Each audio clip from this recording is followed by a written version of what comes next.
McAfee Show. There'll be no rules for our guests, for us, for the things we can talk about. Yes, speaking his mind. I've never had a problem expressing my opinions or my thoughts or anything like that. While being relatable. I haven't had that manufactured fake-ass celebrity that a lot of people have whenever they go on those big networks. I've had a chance to really build my crew, build my following, build my audience. And ridiculous. What am I supposed to do? So I'm supposed to look at something that I can definitely afford and say, nah. Is that what I'm supposed to do? The Pat McAfee Show starts in 3, 2, 1. Good day, beautiful people. It is Aaron Rodgers Tuesday, October 20th, 2020. Not a bad Monday, October 19th, 2020. Last night showed back-to-back Monday late afternoon and night football games. The Fox broadcasts of Troy, Joe, EA, and Christina had the Chiefs travel to the Buffalo Bills in a torrential downpour with 49-degree weather in the Kansas City Chiefs. Broke multiple Andy Reid era records last night. 46 rush attempts, 245 yards rushing, the most in the Andy Reid era. Absolutely smothered the Buffalo Bills in Buffalo. Once again, showcasing that if they have to win a game on the ground, they can do so, like they did the opening night when they fed Clyde Edwards-Helaire, or as Jim Nantz and Tony Romo named him, CEH The Rock, on a regular basis. The offensive line for the Kansas City Chiefs showed up in beautiful fashion last night, and Patrick Mahomes made plays when he had to. And on the flip side, the Buffalo Bills never really seemed to get much going. Josh Allen ran the rock, I think, 8 times for 40-some yards. Looked like he was taking some monster shots that he was just eating for lunch, and I was very impressed with it. A couple of his passes off the mark. He only threw for 122 yards, 2 touchdowns, 1 interception. But I think the stats don't really showcase how terrible the weather was for Josh Allen and for the Kansas City Chiefs. That's why the rushing attempts for the Kansas City Chiefs were up more than they had ever been before. So I don't think we can judge Josh Allen, the passer, in this particular game, but I do believe we can judge the Buffalo Bills as a team at this point. Early in the season, Bills Mafia was riding high, as they should, by the way. Josh Allen was having his first 300-yard game, second 300-yard game, third 300-yard game. We're winning. The New England Patriots don't have Tom Brady anymore. The Miami Dolphins, big news coming here in a couple of minutes, by the way. And the New York Jets are the New York Jets. They thought now was their time, especially after last year's playoff run. Now here we are. Titans, one of the top AFC teams, just absolutely ate them for lunch. Kansas City Chiefs in a game that you would think would favor the Buffalo Bills with the ground and pound style. Kansas City Chiefs handed them dinner. I mean, it was a rough afternoon and night if you look at it in that particular fashion for the Buffalo Bills, but that team's still going to have to get better. Kansas City Chiefs just proved that the Kansas City Chiefs are still the most dynamic offense out there. If they need to pass, they can do it. If they need to run, they can do it. And they still have another player that's currently in quarantine named Le'Veon Bell, who'll be joining that roster. Kansas City Chiefs look absolutely stupid. And in the late game, the Red Rocket, Andy Dalton, led the Dallas Cowboys at home against Kyler Murray in the Arizona Cardinals. Early in the game, he didn't know what was going to happen.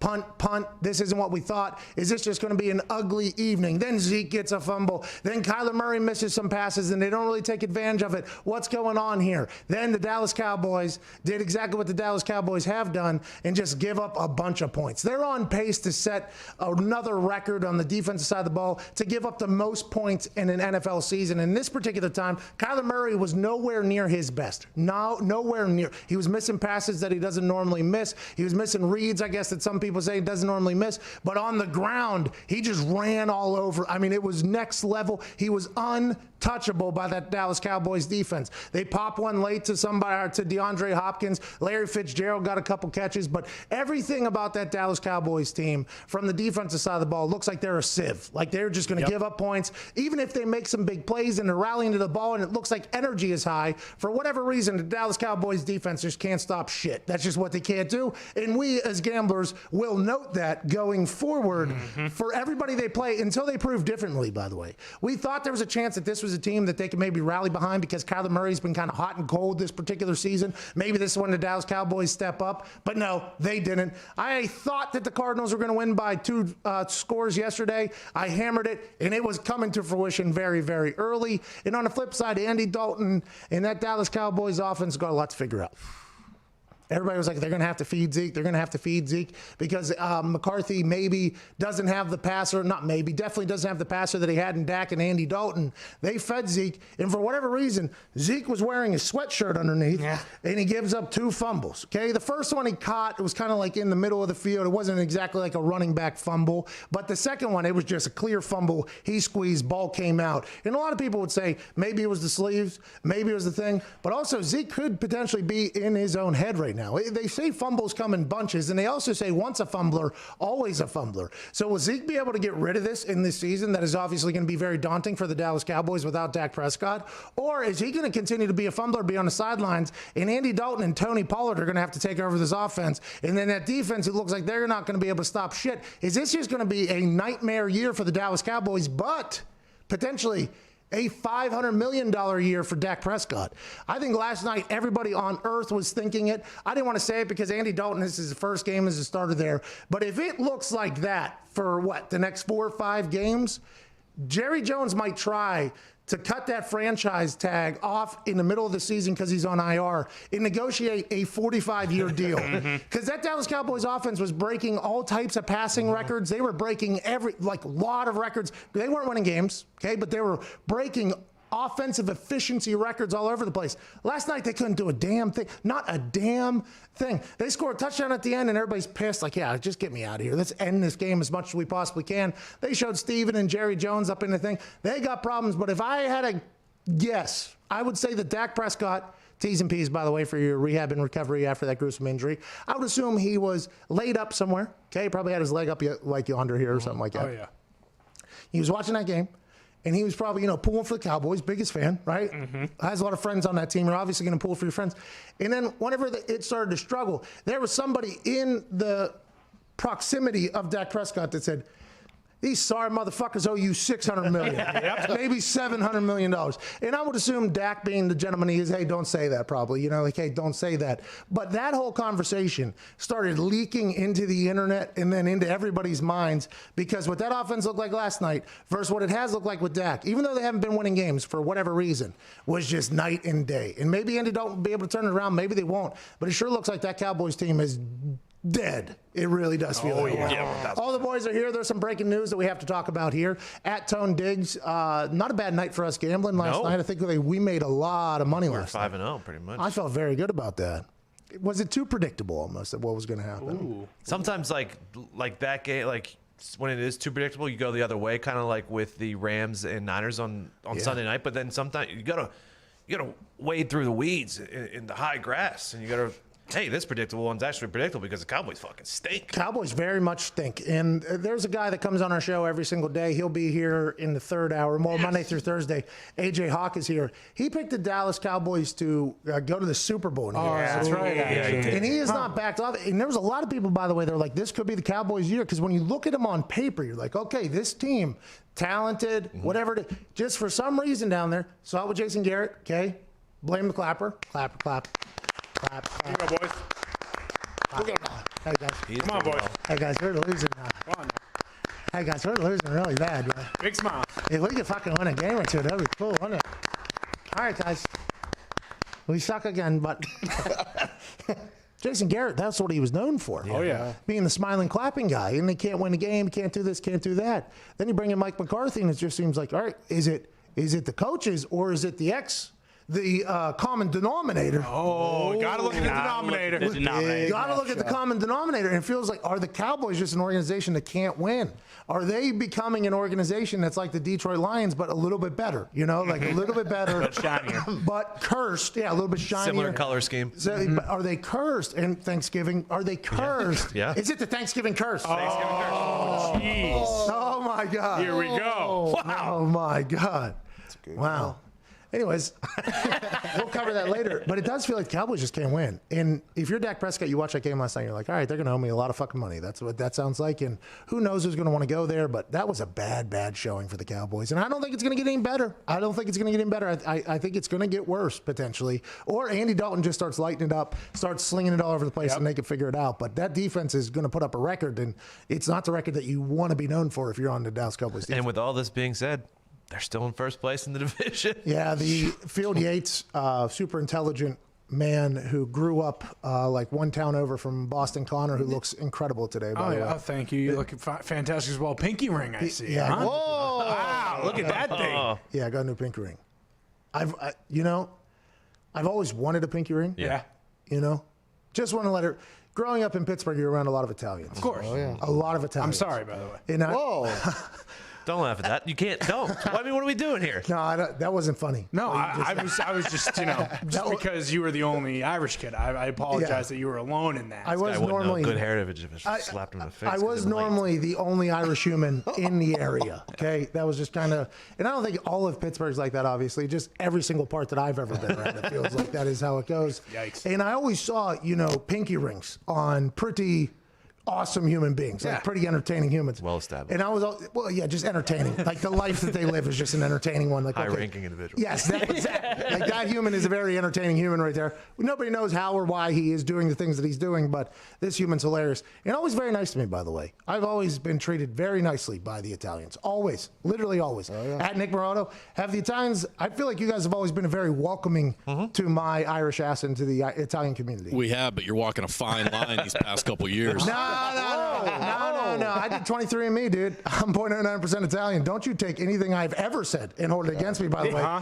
because I was speaking as an Italian man. So, partially. I think you're at 1% now, the amount of pizza you've eaten throughout the last couple. Thank you. I appreciate it. A lot of New York pizza. The ring and chain move it up a little bit, too. What does that make you, Z? Oh, I'm 100% Italian. Yeah. So, Hell yeah. But anyways, I always saw hilarious just yelling into a microphone right there. For no reason.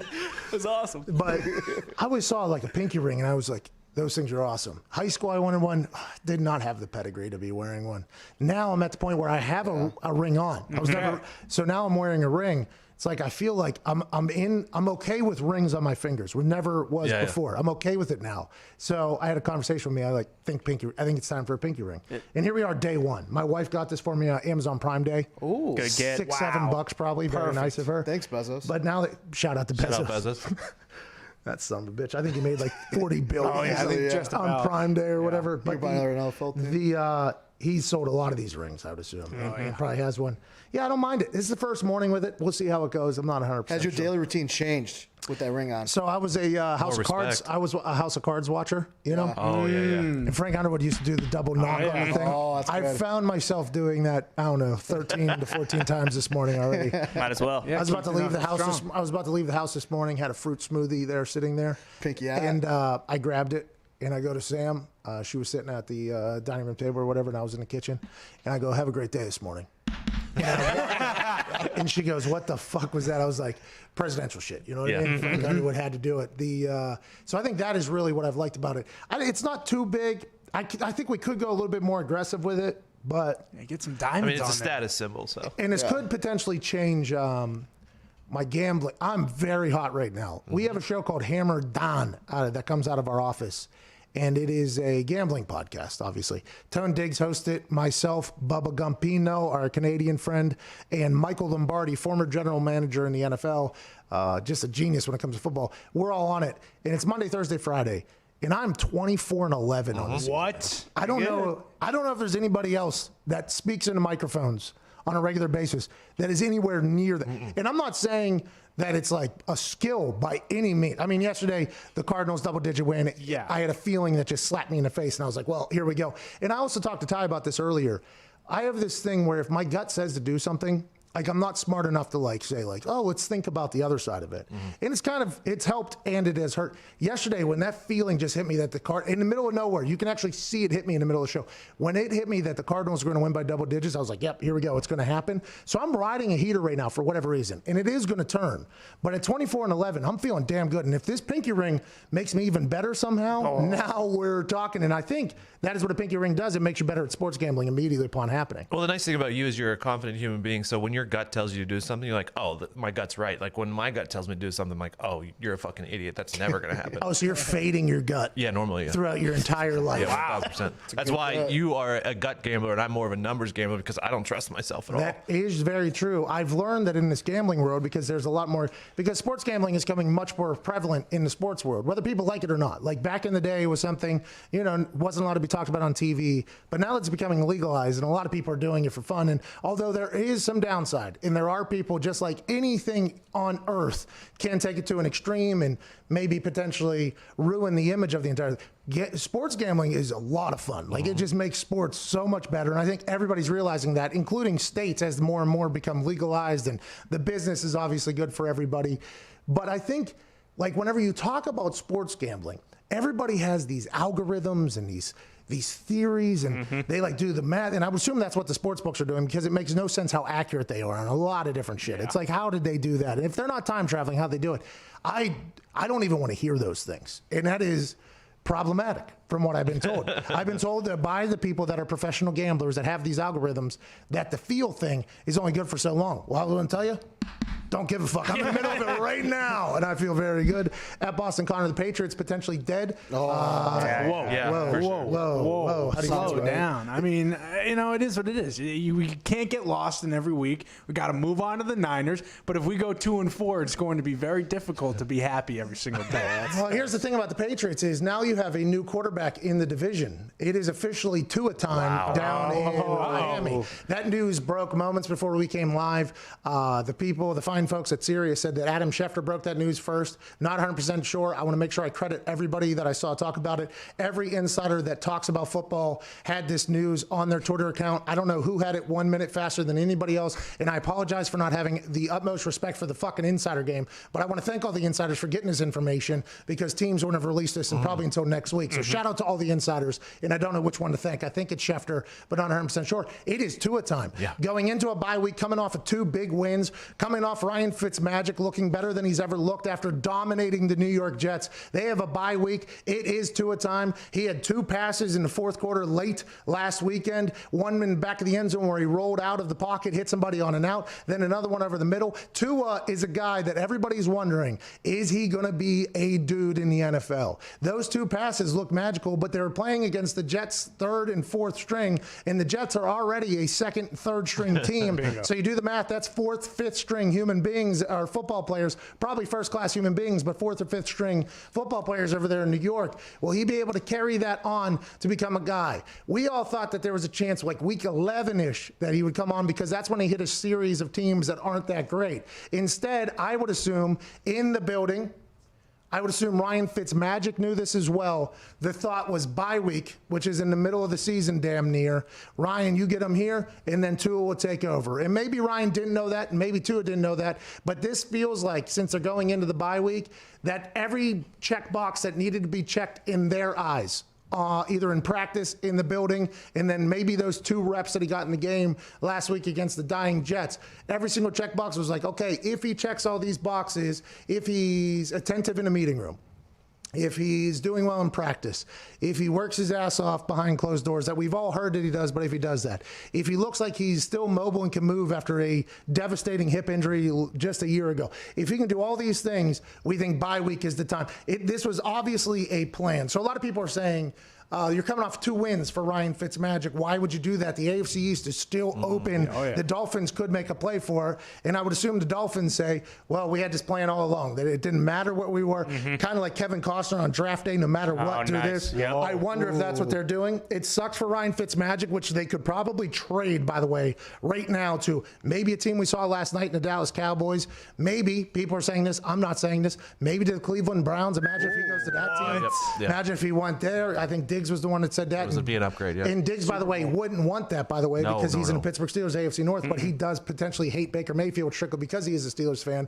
So there's a lot of places Ryan Fitzmagic could potentially move to because he was playing great football, by the way, inspired football. And I think he's 37 years old or something like that, and he has a bunch of accolades that people have gone through. He's a legend, obviously. Still has a lot of football left, still feels like he wants to play.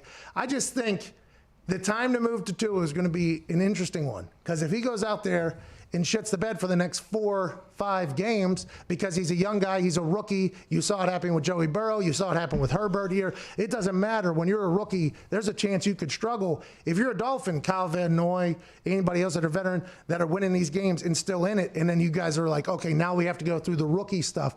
I would be intrigued by that. I would be very intrigued to see how they'll handle it and be like, no, we're planning for the future with our guy, even though we're potentially still in it right now. But on the flip side, in a positive fashion, if he comes out and dominates, who gives a fuck? It's Tua's team. Keep it moving. Gumpy is from North Left Canada, diehard Dolphins fan. Are you pumped by this decision or not? As a Dolphins fan for 35 years, Pat, I can't say this very often. I am fucking excited. Okay, so you're pumped about this. Their schedule did change, though. Their bye week was supposed to be week 11, so this just pushed things up a bit. Okay, in week 11, they were going bye week and then into some bad teams. Now, because they had to change the schedule because of COVID, which I completely forgot about, they got bye week and then they got Aaron Donald next week. Yikes. So, I mean, we are going to learn quickly about Tua here when he's going against this Rams defense. Jalen Ramsey's over there as well, by the way. Aaron Donald's in there. They got some other big-time players on that defense. This is going to be quite a test. This is going to be much different than the Jets team. They obviously know that. Now he has 2 weeks to prepare for him, and let's see how he does. But, boy, if you're on that team and you have a chance, it would be a tough pill to swallow to be like, okay, now we're going to roll the dice to see if he's got it or not. But if not now, then when? I guess is the question. Well, that's what I was wondering. I mean, you just kind of alluded to it, but like, how do those players think, especially like when Van Noy came on and he's singing Fitzmagic and all those guys talk about how much they love and respect him? Like, they wouldn't be privy to this decision, would they? Like, they wouldn't know that. So. Well, maybe they would, though. I don't know. It may be because he came on, after week 3 or whatever? Yeah. He came on after week 3 and he was like, it was cool, but right now it's all about Fitzmagic or whatever. So maybe, I don't know. I would assume that the coaching staff and the organization, they all had this idea and this plan of the bye week. Bye week gets moved up, 2-game win streak. Did he do enough in those 2 plays and in practice to be like, yeah, let's pull the hot hand And let's put to it. It's not like he was playing like Mitchell Trubisky, right? Yeah, exactly. You know what I mean? When they benched Mitchell Trubisky, who was an undefeated quarterback, it wasn't like he was playing great football. And I'm not saying Ryan Fitzmagic is playing great football, but he's playing good football. Winning football. Very good football. And it's like, nah, we got to keep it moving, dog. All right, we got to get to a break. We got Tom Pelissaro on the other side. I assume that he has some news for us on why this decision was made. It is alleged that Brian Flores said it's just time. I wish he would have said it's just to a time. Go to the bathroom. We're back on the other side with Tom Pelissaro from the NFL Network. This is the Pat McAfee Show, Sirius XM, Channel 82, Mad Dog Sports.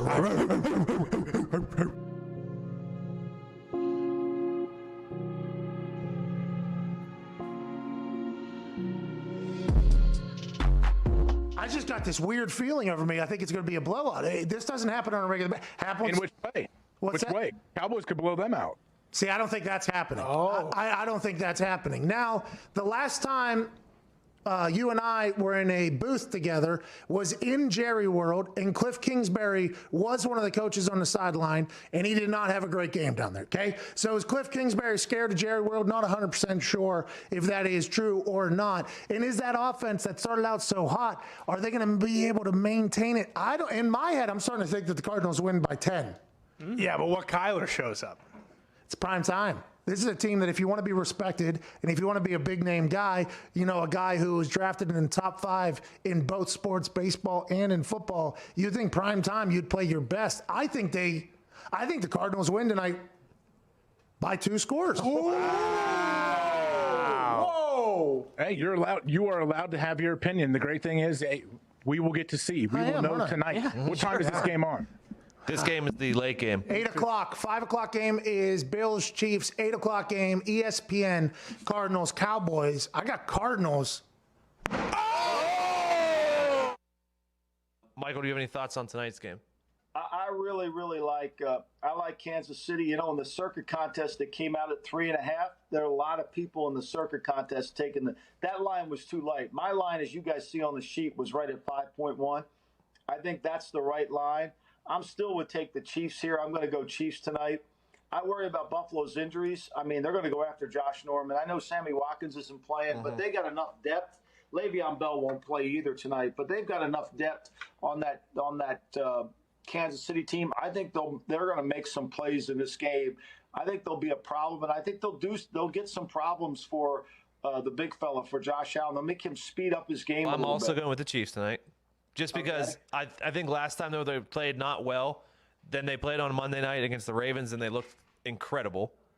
So I'm taking on the road too, by the way. Yes, and so I'm taking the Chiefs. What do you have for that game? So Mahomes in his career, when the line moves in his direction, he's 10-4-1 against the spread. Road team in this matchup 7-2 against the spread last 9. Chiefs 5-1 against the spread last 6, following a straight up loss. Yep, there it is. Bills 1-3-1 against the spread their last 5 as a dog. And the Chiefs are 12-2 against the spread their last 14 games. I love the Chiefs here, especially if Trey White's out. As a show, we are on the Chiefs tonight.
Do not talk about Pat McAfee. Do not talk about Pat McAfee. One fight at a time, fellas. The Pat McAfee Show. That's right. Welcome back to the Pat McAfee Show here. Tuesday, October 20th, 2020. Joining us now is a man that's in the news-breaking world, and the weight on his shoulders got doubled a couple weeks ago or a week and a half ago when Rappaport got suspended for a trim the bushes, the tree will stand taller ad on Instagram. Ladies and gentlemen, from the NFL Network, Mr. Tom Pelissaro. Yep, you're smart. Good idea. Keep it locked up. Keep it moving. For those that couldn't see, he just zipped his mouth shut there and kept it moving, which I'm assuming he was told to do. But, hey, we appreciate you, Tom. Quick question about that situation, though. Is there any you think that Rappaport would have got that have happened in the last 7 days that maybe he didn't get a chance, that he was sitting at home watching, just like scratching, itching, maybe sweating through this entire thing? Like the Lev Bell deal with the Chiefs. I just thought of Rappaport sitting at home, pacing back and forth that he wasn't allowed to tweet about anything. Well, you know what happened with the Le'Veon Bell deal? No. Twitter was down.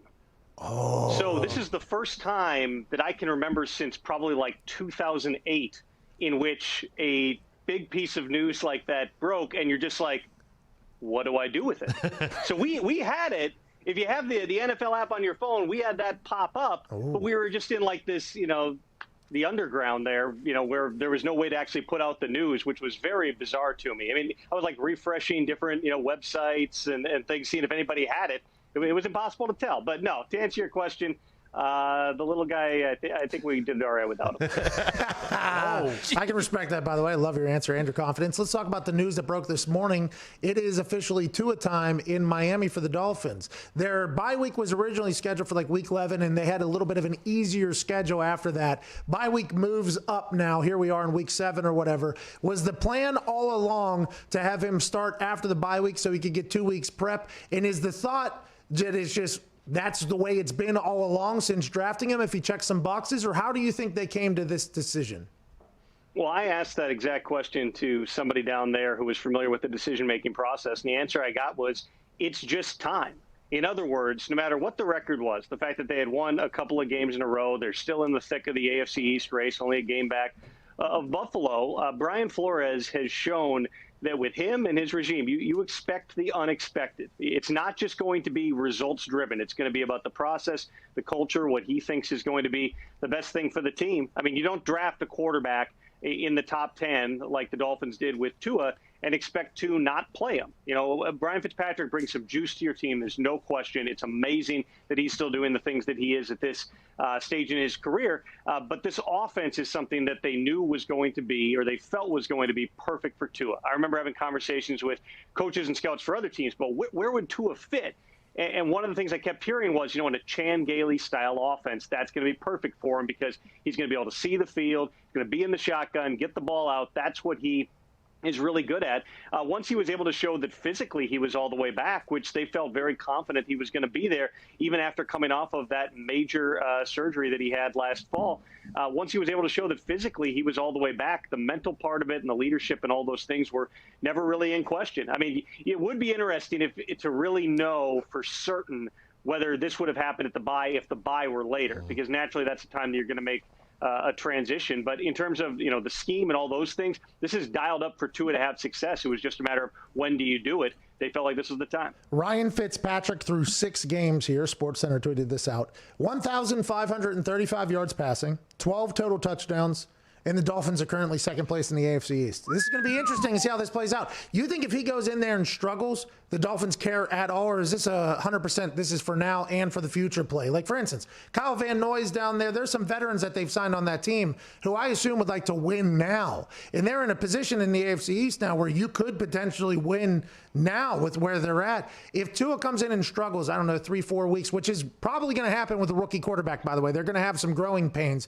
Do you think they'll ever question their decision, or is it like, hey, this is it, we're moving forward, thank you, Fitzmagic, for the magic, but now it's time for Tua to see if this is the guy for the future, and we're going to give him a long, long leash here?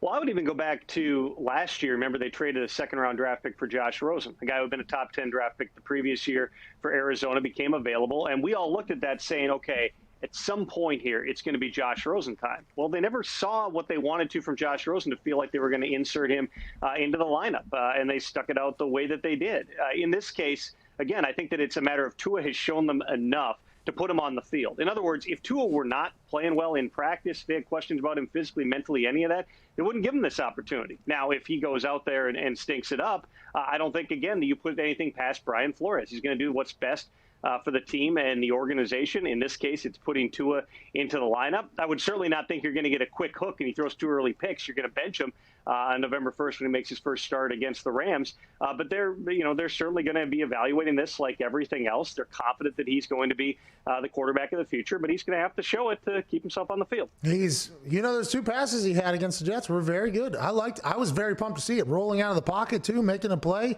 This could be awesome to watch because Herbert been balling, Joey Burrow been balling. Let's assume Tua will as well. Let's talk about the Tennessee Titans getting no punishment at all for the COVID outbreak.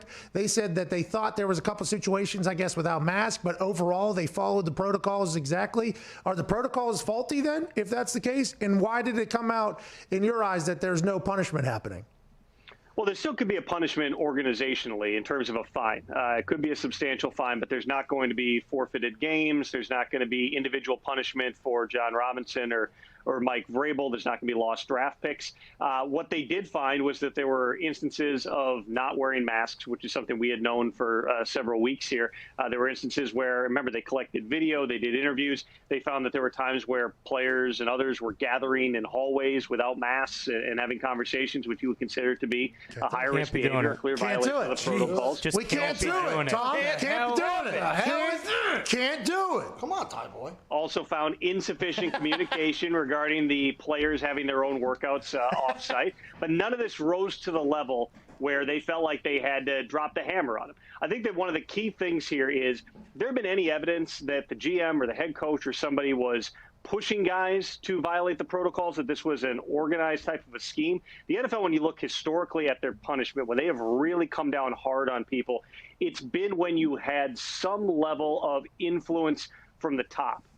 Think about the Saints and Bounty Gate, and I'm sure every Saints fan watching this is going to say there was nothing there. Well, what they found and why the punishment was issued, whether you believe that the evidence backed it up or not, but why they came down so hard was because they traced it to Greg Williams, and they traced it to Sean Payton and the bounty system. That's why they suspended those guys. And it had harsh punishment against a lot of different individual people. If in this case you had found that Mike Vrabel and John Robinson were telling players get together outside the building, were telling players you don't need to wear your mask, everything is fine, you might end up with a different level of punishment. So the review is concluded. The results are what they are. They handed them over to the Titans. They still got to make a disciplinary decision. I would expect a fine. It's probably going to be a fairly big fine, but it's not going to go beyond that because this was not an organized scheme to get around protocols that, other than that, the NFL and the NFLPA found the Titans actually had made adjustments to the building and things to bring them into compliance. That leaked audio of Greg Williams, saying hit Frank Gore in the fucking head,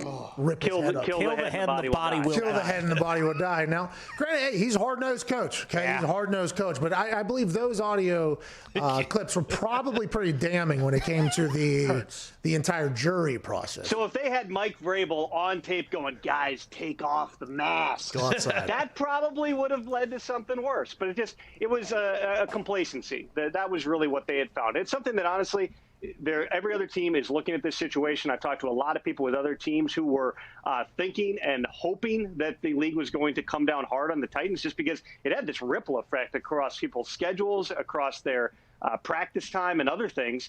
But they did not have that evidence, and so that's why you're going to have the level of punishment that you do. Would be wild to hear audio clip. Who was that? Was that Roger Goodell telling you not to talk? Was that Rappaport? Was that Rappaport with a break right there? It was a no caller ID, so I may never get that call back. Oh, that might be Vinatieri. This is how much I care about you. That might. Well, I appreciate Tom.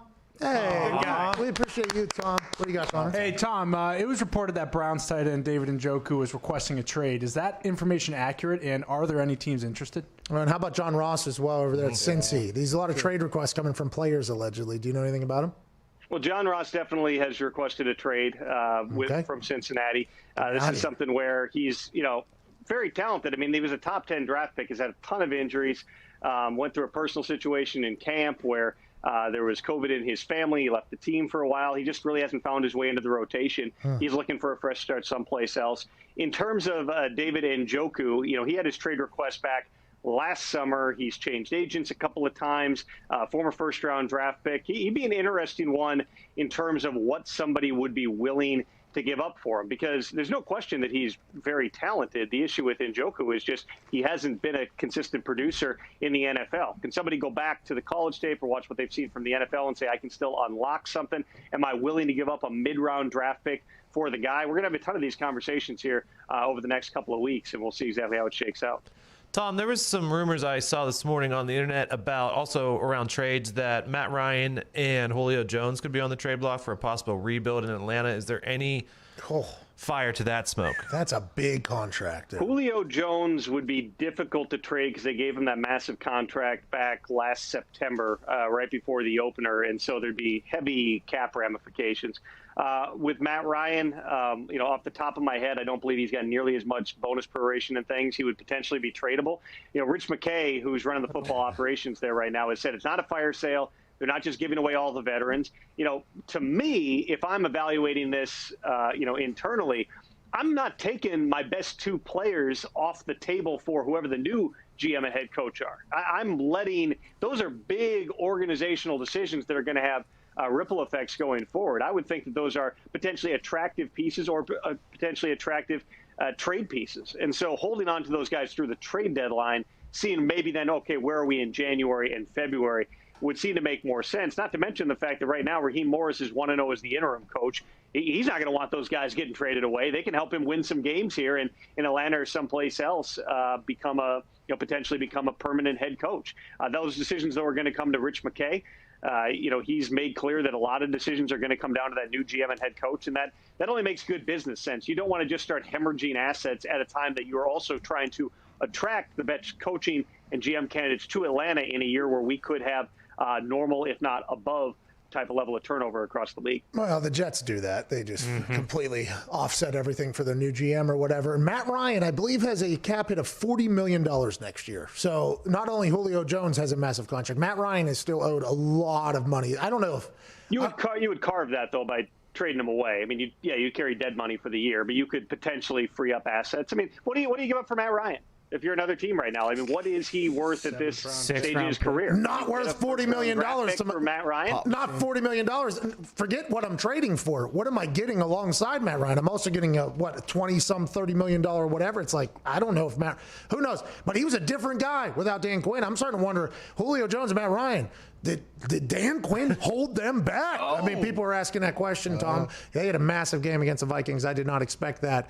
Around the NFL, Tom, there's a lot of, feel like marquee names tearing ACLs, okay? We had Taylor Lewan, Devin Bush, and then obviously that first week, Saquon Barkley, you name it, bum, bum, bum, bum, bum. Is there any conversation around that, the NFL, or is it just like, yeah, it's just football, it does happen? Because it does happen, but it feels like bigger names this year are getting hurt. Well, I know that there's been a push among the Players Association, some of the leadership on the players' side to eliminate artificial turf. That's something that they've been really, rattling the cages about the past few weeks. Just looking at the higher percentage of injuries that occur on artificial turf relative to natural grass, and making the case that even in the indoor stadiums, you could find a way to have natural grass inside. I mean, that's part of the conversation. They're certainly analyzing just the overall soft tissue injuries and things like that. Remember, we didn't have a preseason. We didn't have an offseason. And if you go back to the last time that happened, at least in terms of losing the offseason, it was 2011 coming off the lockout, and there was a higher degree of soft tissue injuries. Everybody knew that was going to be a risk factor going in, which is why you had that push really on medical experts from both the league and the union to have the extended acclimation period at the start of training camp. I mean, there was that one Sunday, whatever that was, week 2 or week 3, where it seemed like every superstar in the league was going down. That has abated to a certain degree, but in any given year, this is unfortunately kind of what happens. You're going to lose really good players as the season goes along, and the teams that are there at the end either got really lucky by not having injuries, or they're the teams that are able to shuffle somebody else in and find a way to do it, even though there's not a lot of Taylor Lewans or Devin Bushes walking the face of the earth. Health is very much an X factor in teams that succeed and don't succeed, and especially at what positions. And the grass thing, I think as soon as University of Phoenix, which is a fine school, came along and sponsored that stadium out in Arizona, and everybody realized that the grass can just walk outside for the sun and then just come right back in, and it's like beautiful. Everybody else, I think a lot of players were like, well, This is the desert, so I guess that's a little bit different. But do we not have the technology to take care of that? I'll be excited to see what they do, because the NFL doesn't want their star players going down either. So players are asking, and the NFL doesn't want that type of thing. I mean, Saquon, the Giants stink, but Saquon would still be all over a lot of things right now. He's a superstar. You can't have him going out. What's up, Ty? Tom, from what you've been hearing and what we've been seeing thus far, do you expect this year's trade deadline to be much more active than it has been in years past? I don't know that it's going to be more active, and I think that part of that is the complication of getting new players into facilities, because the COVID protocols have gotten extended now. There's a 6-day period to actually get someone in. So, is that going to impact, kind of macro moves? Maybe not. But in terms of some of those other types of moves, it's simply more difficult. We basically have to pull off a trade on Sunday night, which is like what we saw with Steve McClendon getting traded from the Jets to the Bucs, and he just drove over from Miami after that game. If you can't get over there quickly, there's not even a way to practice that following week, because you have to go through 6 days of protocols before you're allowed to join your new team. That's definitely a complicating factor. I think that naturally we've seen in the past few years more moves. The trade deadline, you remember 5-10 years ago, nobody got traded. There was nothing. It was a non-event. Then you've had an aggressive group of younger general managers, that's part of it, who have come in more willing to make moves, more willing to trade first-round draft picks for known commodities. I don't think that changes substantially here, but there's definitely something with some of the lower-end trades that we've seen in past years, the depth type of guys. I think that part of the reason you've seen very little trade action to this point has been the fact that teams know, all right, I need an injury replacement this week.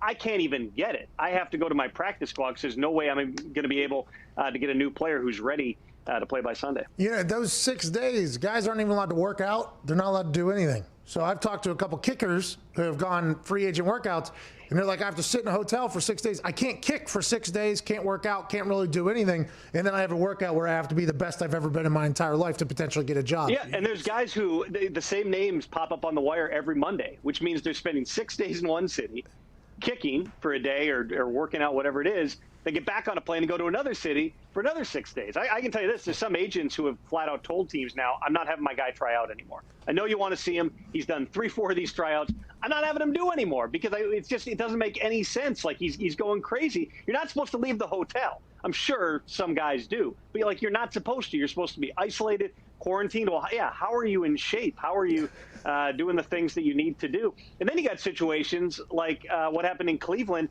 last week. So Dallas loses Dak Prescott, their starting quarterback, on Sunday. They need depth, so they signed Garrett Gilbert off the Browns practice squad on Monday morning. So now the Browns are scrambling going, how do we get somebody in here in time to suit up on Sunday? So they call and try to get Kyle Lauletta, who lives down in Atlanta, on Monday afternoon, Monday evening. His agent goes, I don't even think he can make a plane today. And they're like, well, try. Well, it turns out Lauletta, I was told, was going to pick someone up at the airport. His agent goes, just get on this plane. I'm getting you a ticket. Have someone mail you a bag. You're going to be there for a week. Just get to Cleveland. He makes the flight, flies up there, starts COVID testing on Tuesday, and then the Browns are told a couple days later, that 6 days doesn't count the first day because he hadn't tested yet. So if Baker Mayfield can't go, he's not even allowed to suit up on Sunday. They're like, well, can we have him test because it would only be 5 days till Saturday? Well, can we have him test on Sunday morning and drive to Pittsburgh? No, that's against the protocols too. So if Baker Mayfield had not played last Sunday, if he hadn't been able to suit up, they would have only had one quarterback, Case Keenum, even in uniform. We would have been like one hit away from Jarvis Landry or Odell Beckham Jr. at quarterback. They since have tweaked the protocols. The Browns did not get grandfathered in, but the NFL tweaked the protocols where now travel day counts toward your 6 days. But these are all the situations where every contingency is not necessarily fully thought through. Browns did everything right. You lose a guy on Monday, you get another guy in on Monday, and then you're told he can't even play the following Sunday. These are real challenges for pro personnel departments around the league. I haven't talked to Mr. Gilbert, but I think he or the other guy, Lauletta, I think he would say that they'd rather have COVID than have to go against that Steelers D-line. Yeah. I think they would say, just give me COVID. I don't want to go against Cam Hayward punching punching me in the ribs and TJ Watt picking me up and slamming me. And He then took some hits. Baker took some. he got slaughtered out there. Felt bad for the guy. Speaking of getting slaughtered, if you're a Jets fan, this has kind of become a regular thing, but this particular season is just bad. And I know you work for the NFL, so you can't say it, but have you ever seen a team openly try to suck as bad as the Jets seem to be trying to suck right now? And is it potentially because there's a guy down at Clemson who is basically put together as a franchise quarterback? He's fast, he's tall, he's a leader, he can throw every ball, he seems to be incredibly smart and intelligent and likable. He's the guy. Is there a thought maybe in the league's eyes that the Jets are potentially trying to suck at this particular moment, Tom? Well, I would certainly tell you this. Adam Gase and Greg Williams and those guys are not trying to suck. They're trying to win games. They've got substantial I mean, think about it this way. You don't have your starting quarterback. You don't have your left tackle, who was your first-round draft pick. You don't have your second-round draft pick, Denzel Mims, who hasn't played. The Jets, for a stretch there, were playing games without the top 5 receivers they had on their roster entering camp.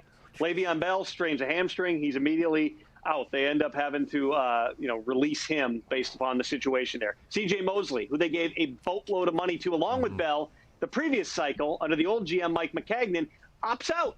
So now you're down your best player on defense. You're down several of your best players on offense. None of these are excuses, but they are really challenged in what was always going to be kind of a transition type of a year for them. So now they're sitting there at 0-6. I know there's going to be constant speculation about when Adam Gase gets let go, but if you're the Jets, he's in year 2. You still owe Adam Gase a bunch of money.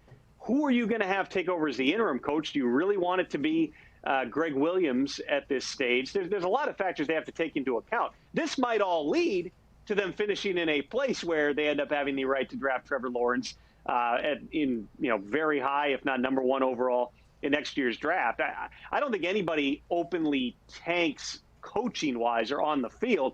Personnel-wise, they felt like they were going to be in a better position. They did not think that they were going to be terrible. Now that you're in it and you're watching everything that's going on, that reality sets in relatively quickly, which is where you start trading away the likes of Steve McClendon, who was a really good locker room guy, for a swap of future draft picks. You're at that point where, some guys, it's just going to make sense for you to move on from them. Let Frank Gore get out of there, too. Let that guy, he deserves it. Please let him go somewhere else. And Brant Boyer, special teams coordinator, should be the interim head coach. Tom, every time we talk, I appreciate you so much. Have a great day. NFL Network reporter. He's also a host on SiriusXM NFL Radio. He's an insider, and I believe people can watch you every single day on NFL Daily. I don't know what that is, but let's go with yes if you were told to say that. No. Go with that. I didn't read what I was told to say. I'm trying to throw back. Aren't you on TV daily though on NFL Network? What's that? Yeah, NFL Now is our midday show. But here's the NFL thing. Now. If you told me there was a show called NFL Daily, I would absolutely believe you. I don't entirely know what's going on digital-wise and things like that. They tell me to show up. I put on the shirt and tie, and I'm ready. And you crush it, ladies and gentlemen. Tom Posar. Thank you, Tom. NFL Now. Yeah.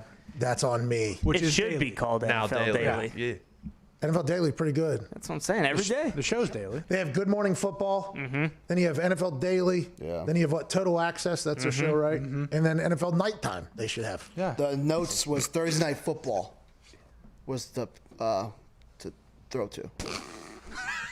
Oh, that's what I was supposed to throw for Tom? That's what it says on the paper. Okay, that's on me. I should have done that. That's 100% wrong. The Thursday Night Football is back, by the way, this week with an absolute shiner of a game. Buckle in. Don't even want to tell you what it is because it's so big. We'll talk about it later on in the day. Let's talk about something that's also massive here before we wrap up. At Viva Lazito, our internet ears and eyes. You have a poll today that's massive, I think. It is a massive poll. Who's the best NFL team?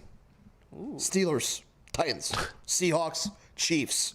Right now, Steelers are winning. Or no, Chiefs are winning 38.2%. And Steelers have 27.9%. The Seahawks have 21.3%. And the Titans are at 12.6%, which is interesting because I feel like they have a game that will travel and could beat anybody at any time. If Derrick Henry gets rolling, you're in trouble there. Chiefs are still there because you watch them win last night in a fashion that they don't normally win. They did it the first game of the season. They did it last night because the weather was terrible. And the Bills are supposed to be a very good team this year, and they made that look very, very easy. Josh Allen was potentially in the MVP conversation. Defense played great against him.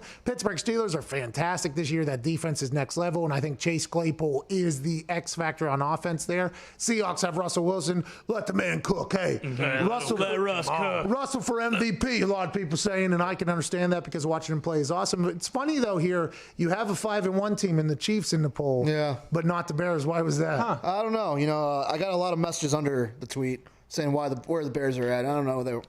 I forgot to put them in there. You don't want them to get dog walked in this poll, I would like everybody to know that Zito was not happy about putting one 5-1 team in there and not putting the Bears in there, but the Chiefs are Super Bowl champs, so they get an opportunity there. Exactly. Everybody else is undefeated. The thought of the Pittsburgh Steelers winning it all, I think, is a real one, by the way. And I'm not just saying that because I'm from Pittsburgh.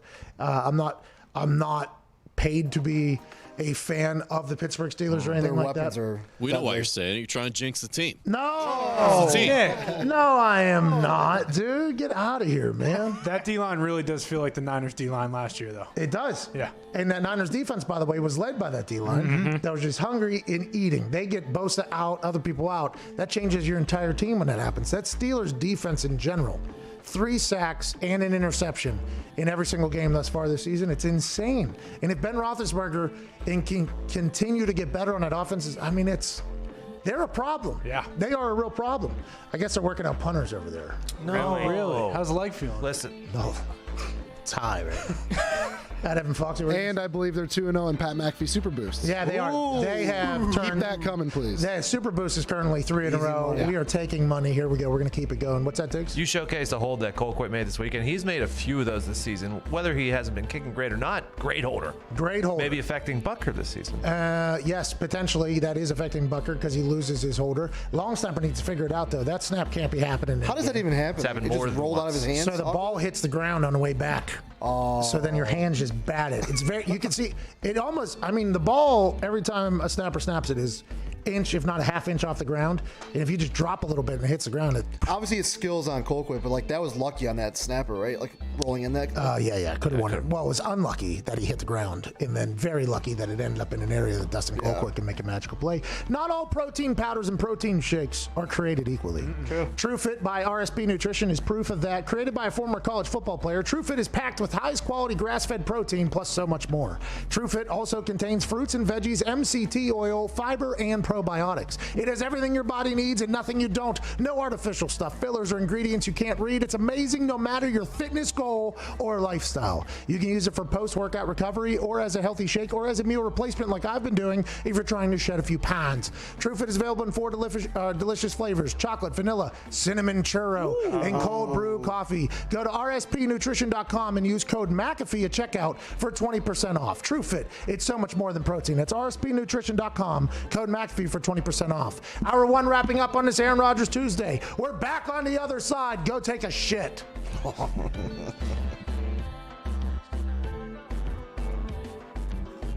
A perennial Pro Bowler, an All-Pro, a man who's aging like fine wines, Green Bay Packers legend, Super Bowl champion, from Butte, California, ladies and gentlemen, Aaron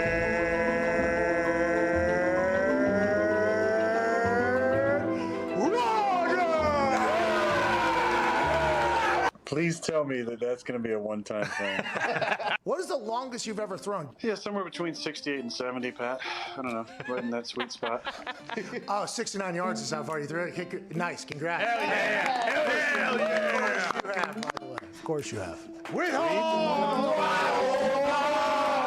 That doesn't get you going for a game? Are you kidding me? No, but I have a funny Creed story. So, in 2007, we're playing the Dallas Cowboys on Thursday night. We're 10-1. I have long hair.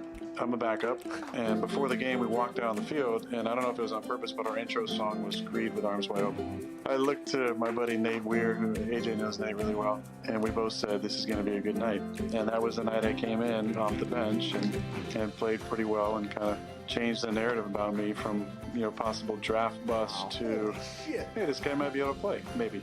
Thank you, Creed. Yeah! My kids say, if they see him on TV, there's Uncle Aaron, look at that. Oh, Dad, is that Uncle Aaron's dog? I'm like, nah, it's a prop dog. They're like, well, what happens to that? I was like, I think he has it killed after. What the hell's wrong with you? AJ. I noticed this past Sunday, you were smiling, shaking hands, giving a lot of high fives to the boys on the side, what have you seen in this old footage that has rejuvenated your love? Or is it something else about this 2020 season that seems to have you just in a better headspace? Why am I having so much fun? Bingo. I have just a new and increased love of life. And I've made decisions and changes and habits that put me in a lot better headspace. And there's just a lot of things that have come together in my life over the last few months that have really been enjoyable and reminded me, given me perspective on life and in football to view things through the most positive lens I possibly can. And that's why I'm having so much fun. And it starts with love. And then surround yourself with people that you really enjoy. This show is, to get sentimental, this show is just another step in that, because I love Paige so much. And Pat, I have so much respect for you and the boys. Like, this was such a fun opportunity. And now I look forward to this every Tuesday.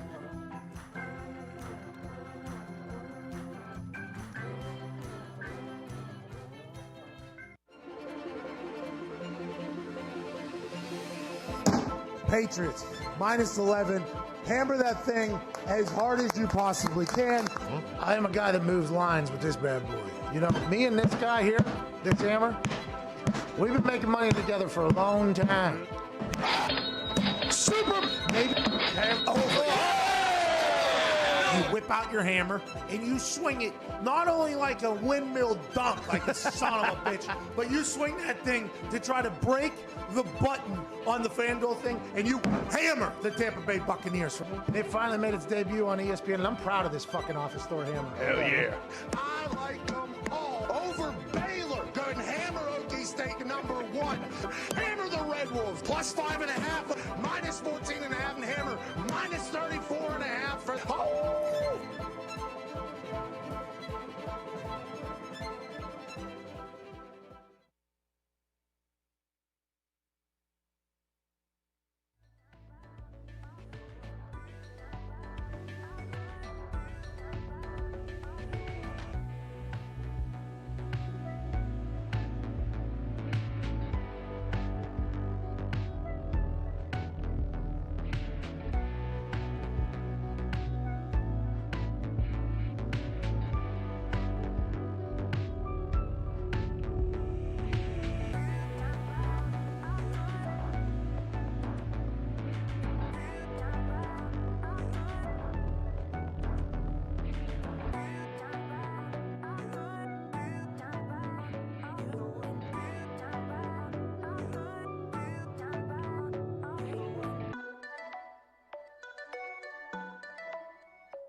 The Pat McAfee Show. There'll be no rules for our guests, for us, for the things we can talk about. Speaking his mind. I've never had a problem expressing my opinions or my thoughts or anything like that. While being relatable. I haven't had that manufactured fake-ass celebrity that a lot of people have whenever they go on those big networks. I've had a chance to really build my crew, build my following, build my audience. And ridiculous. What am I supposed to do? So I'm supposed to look at something that I can definitely afford and say, nah. Is that what I'm supposed to do? The Pat McAfee Show starts in 3, 2, 1. Hello, This is the Pat McAfee Show on Sirius XM, Channel 82, Mad Dog Sports Radio. Tuesday, October 20th, 2020. Hour 2 begins right now. This is Aaron Rodgers Tuesday. He'll be joining us in about an hour from now, in a couple minutes from now. Ike Taylor, two-time Super Bowl champion for the Pittsburgh Steelers, will be joining us. A lot to talk about in the NFL world. We just had Tom Pelissero on in the first hour. Tom talked about some trade requests that have potentially happened with David Njoku and also John Ross of the Cincinnati Bengals. He talked about the Tua time. Brian Flores, or not Brian Flores, somebody in the know in the Miami Dolphins organization told Tom Pelissero that it was just time to put Tua in. Their bye week's coming up. Then they have the Los Angeles Rams after that. They're coming off a 2-game win streak. Ryan Fitzpatrick has 12 total touchdowns. They're second place in the AFC East for probably the first time in a while. Now it's time to turn to the young gun, Tua Tagovailoa out of Alabama, fresh off of a hip surgery 1 year ago. They think he looks good. I think he looks good. They say he sounds good in the locker room, in the huddle, everything like that. He's checked all the boxes. Is it time for the Patriots, the Buffalo Bills, and the New York Jets to completely panic because there's a new southpaw ball-slinging bitch in the AFC East? Yeah, let's just see what happens when Aaron Donald takes his head off, and then we'll talk about it. Aaron Donald was stopped this past week by the Niners offensive line. I would assume Brian Flores will be asking the Miami Dolphins offensive line to do the same thing because the first game against the Los Angeles Rams is quite a tall task for a rookie with Tua, Jalen Ramsey back there, Aaron Donald up front. Then he has Arizona. Who knows how that team's going to look in 2 weeks? I mean, they looked great last night, and they won just by running the rock. Will Kyler Murray get back to throwing in incredible fashion? Will Cliff Kingsbury need it? Then he's got the Chargers with Herbert there, week 10, which should be awesome. Denver, Jets, Bengals, Chiefs, New England, Vegas, Buffalo again. Here we go. Tua's about to go on a run. Let's see if it's the right decision or not. Joining us now is a man who is a two-time Super Bowl champion and one of the greatest fitness coaches in the history of garages, ladies and gentlemen, Ike Taylor. Oh, boy, big Ike. Oh, you're sideways, Ike. Big Mac, what's up, baby? Hey, how are you? How's life? The Pittsburgh Steelers look damn dominant right now. That's got to feel pretty good. Yeah, Pittsburgh looking good right now, bro. They defense is playing like the defense of old.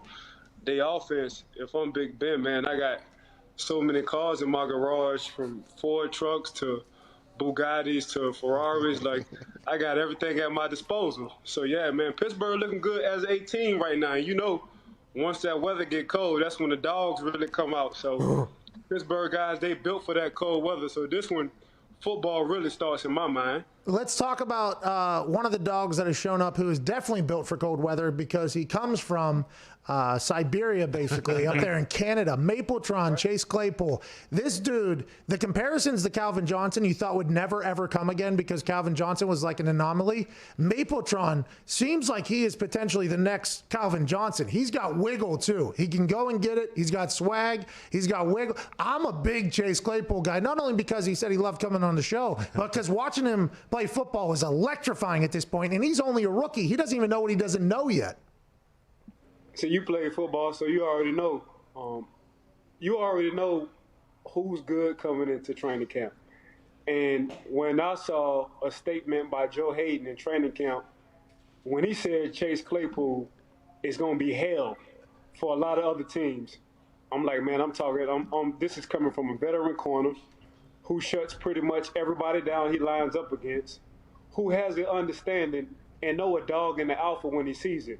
So as soon as Joe said something, Joe Hayden said something, I said, man, let me get an eye on this dog. So I went back, I looked at his highlights at Notre Dame. I said, man, he enjoys blocking. What receiver enjoys blocking? So when you got a receiver, not only his height, size, and speed, but a guy who doesn't mind getting dirty, man, that's just telling you his personality. He's a damn dog, P-Mac. He could have got drafted to a team that needs weapons still to this point, but instead he fell all the way down Green Bay. Why do you think, after watching his highlights, because by the way, Notre Dame is here in the state of Indiana. There's a lot of Notre Dame fans. Obviously, it's on NBC every Saturday night, but I didn't know much about the guy. And then I started watching him when he was with the Steelers. I'm like, this guy's unbelievable. When you watch the highlights from Notre Dame, and obviously now he was overlooked, but why do you think he slid down? Because there was like 45 wide receivers are basically picked at one point, and I didn't remember his name being in the conversation. Was it because you think of how deep the class was, or is there people just idiots and Colbert came in and was like, this is the guy right here? Because he's from Canada. Hockey. It's a hockey town. That's just my personal opinion. Like, if he was from the States, I think they would have gave the man a chance. But I think because he was from Canada, it's like he's not born American bred. But little do they know, man, like the playoff teams, guys who play in the playoffs, usually, I can just go back to the Pittsburgh Steelers and how they draft. Indiana, Antoine Randall L., cold weather. Plexico Burris, Michigan State, cold weather. Santonio Holmes, out of Ohio State, cold weather. Even the AB out of Central Michigan, cold weather. You might get a Mike Wallace from Ole Miss, a Hines Ward from Georgia, a Emmanuel Sanders from SMU. But other than that, man, you trying to draft guys who know how to play in the cold. And this going to Notre Dame and coming from damn near Alaska, this guy Chase Claypool, man, he know exactly how to play in the cold. Like, he's more of a dog in the cold than what it is right now. So one thing about Pittsburgh, bro, and one thing I do, when it comes down to wide receivers, linebackers, offense, and defensive linemen, they don't miss, dog. They do not miss. And I just gave you a few wide receivers. You know what I'm saying? Yeah. So if you're a wide receiver and you want to act up and think you all that in Pittsburgh, Kevin Coleman and Coach T, like, man, don't even trip, man. I got Deontay Johnson. I got a James Washington. I got a Juju. Now we got this youngster in the Chase. So y'all can act up if y'all want to, but I know what I'm good at, and that's drafting receivers. But Chase just on a whole nother level, dog. Let's talk about Mike Tomlin, because he was asked about, he was asked something today. I forget exactly what it was about. Going out and getting someone for Devin Bush. Oh, yeah, to trade for an inside linebacker because Devin Bush tore his ACL, which is terrible. T's and P's to Devin Bush. The recovery rehab is going to be a pain in the ass. But Mike Tomlin said, I can't see past lunch right now. So Mike Tomlin is very much like Bill Belichick. The way he handles press conferences, same exact way as Bill, different, but same narrative. He's not giving the media a damn thing ever, and I love it. He never gets talked about in the fashion, though, of other incredibly successful coaches. Mike Tomlin's that dude, and every time he gives an answer that is just a non-answer at all, I love it even more because he can do it. He wins. The guy wins. He never gets talked about. Man, Coach T has a cage in the facility, meaning he has a small meeting room where all he does is watch tape 24/7. I can't tell you the time Coach T come in the building. I can't tell you the time Coach T leaves the building. I can tell you I have sat in his so-called cage and learned and watched plenty of tape. I'm talking about from his IQ to the way he breaks it down, or makes a person who never even watched football understand less than 5 minutes. Like, Coach T is locked in, and that's all he know, P-Mac. All Coach T knows is football. That's all he want to know. That's all he cares about. And just from him coming to the Pittsburgh Steelers and the tradition and trying to hoist Lombardis and all that good stuff, that's all that man want to do. So when he say he can't see past 12 o'clock and it's 11:59, he really can't see past 12 o'clock. What was he obviously you got to play some years there with Tomlin as a coach, right? I'm not mistaken there. I can do the math. Whenever he became the head coach, I remember thinking, wow, this came out of nowhere because he was with Minnesota Vikings. I think he was a defensive coordinator, did not expect it. He gets hired, and then with immediate success or whatever. What was the first, has he changed in your eyes? Now you're outside the building looking in, but when you were in there, whenever he got in there, has he changed at all, or has he been this coach since the beginning? He just has known what he is, and how he operates. For me personally, Coach T always been like, so Joey Porter was Coach Coward's guy, Yeah. Ike Taylor was Coach Tomlin's guy. Okay, here we go. I like that. So, Coach T was the big brother to me, like big bro. Like, hey, Coach. We can go on for days with these stories. But anyway, Coach T's just always been a player's coach. Coach Coward was always a player's coach, but if he was hard on his coaches. Coach T, he's a little bit different. He's a player's coach, and he gives his coaches room to coach. If you know what I'm saying. Now, if he don't like what you're doing, he's going to tell you straight up, I don't like it, and this is what we're going to do. But for the most part, you get the best of both worlds with Coach T. Coach T wants, like P-Mac, I keep telling you this. You would have loved to be in that locker room. I know. You could have drafted me too. Could have done it. And that, bro, we would have embraced the hell out of you in that locker room. Because Coach was just going to let you be you. Yeah. He was going to let P-Mac, it wasn't no restrictions. All Coach T would have told you was, don't make me look bad. That's all he would have told you. But other than that, be yourself. I think he gave a speech one time at the rookie symposium whenever I was down there, and he was like, we have a thing, just don't be that guy. Everybody knows who that guy is. Just don't be that guy. I was that guy, by the way, October 20th, 10 years ago in this particular day, but I've heard great stories of that locker room, and I owe Mike Tomlin a lot for getting in the league. What do you got, Diggs? Like for the Steelers secondary, is Derrick Henry for this weekend, is Derrick Henry the last running back that you want to see break through the line of scrimmage and then have to deal with? I mean, I'll tell you this.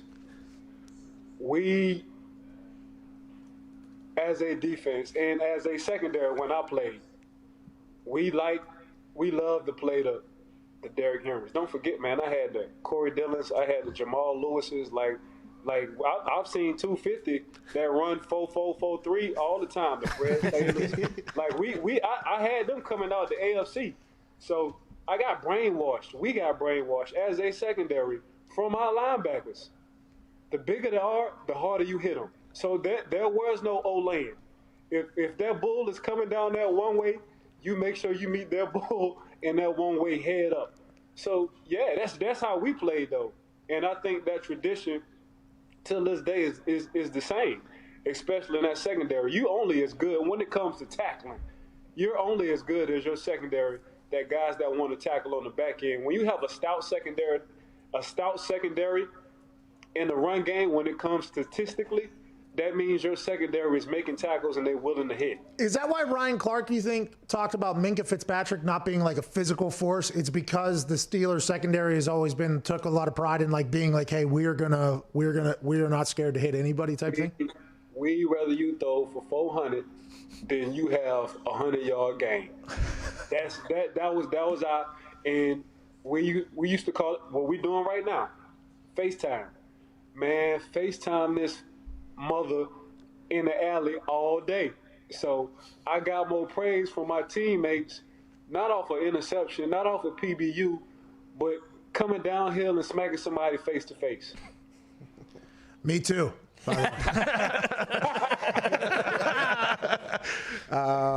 You see these guys asking for trades allegedly. That didn't happen much back in the day. It really didn't. I feel like that's become like a modern thing. If you're one of these guys, and I'm not going to say Ryan Fitzpatrick has requested a trade, but David Njoku from the Browns allegedly requested a trade. He come out and said he didn't say that to whatever. And then now John Ross is requesting a trade. And we've seen it a lot throughout modern. A lot more guys are kind of controlling their narrative and story more than it ever has in the past. Do you like that? I kind of enjoy the thought of guys being able to take their career into their own hands, but it always comes off as you look like a little bit of a bitch whenever you do that. You know what I mean? Like it always has like a little bit of a negative connotation to it. Not that it's right, but I'm just saying it always does for some reason.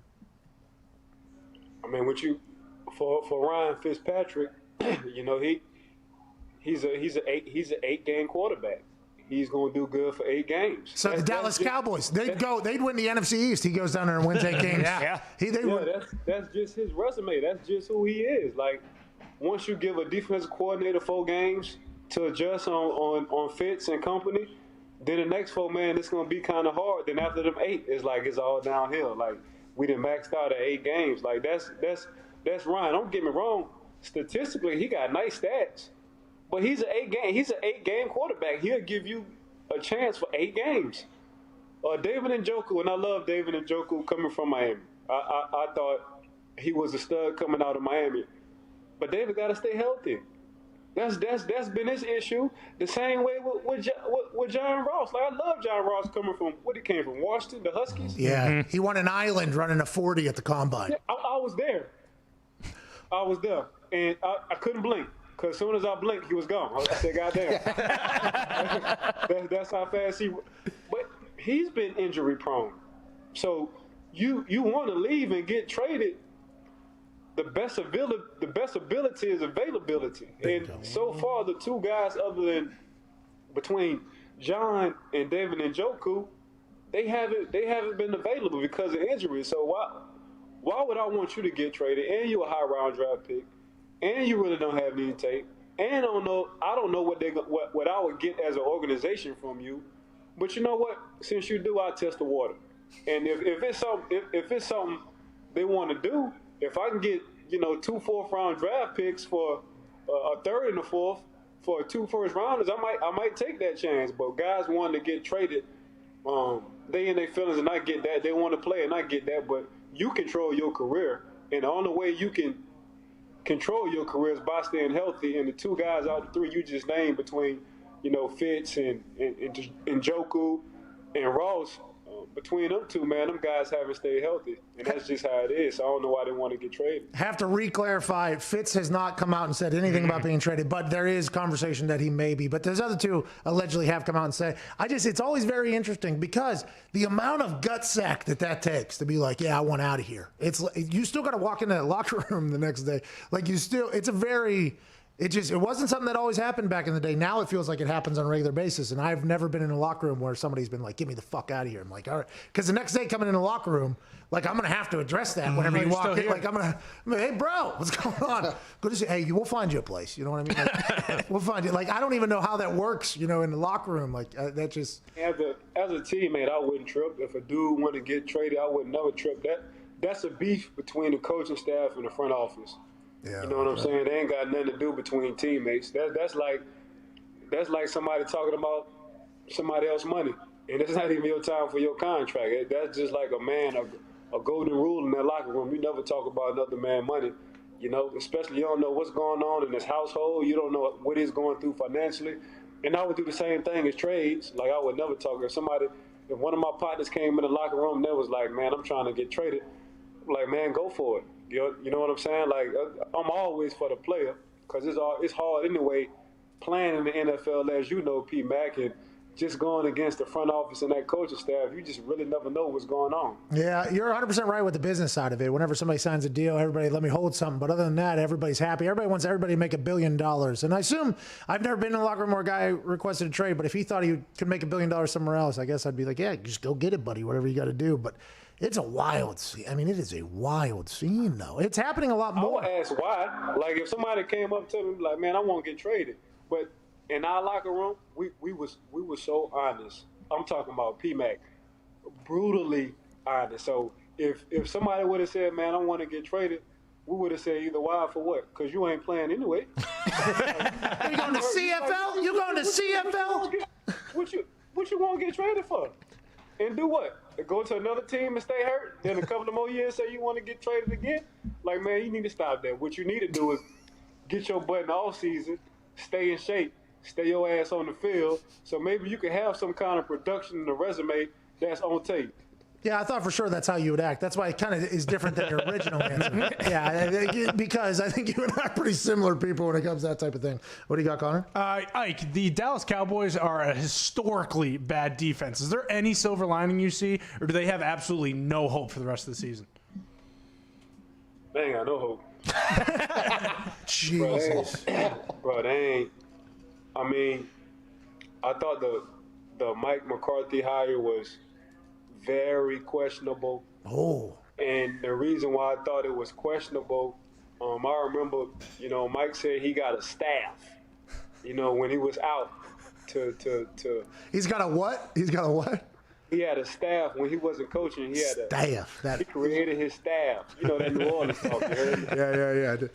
He created a staff of guys who watch certain games and formations and all this, and I'm like, man, your ass got to get out the house.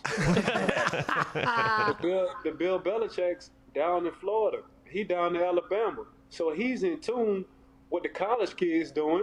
He's in tune to the new formations. He's getting ahead of the generation.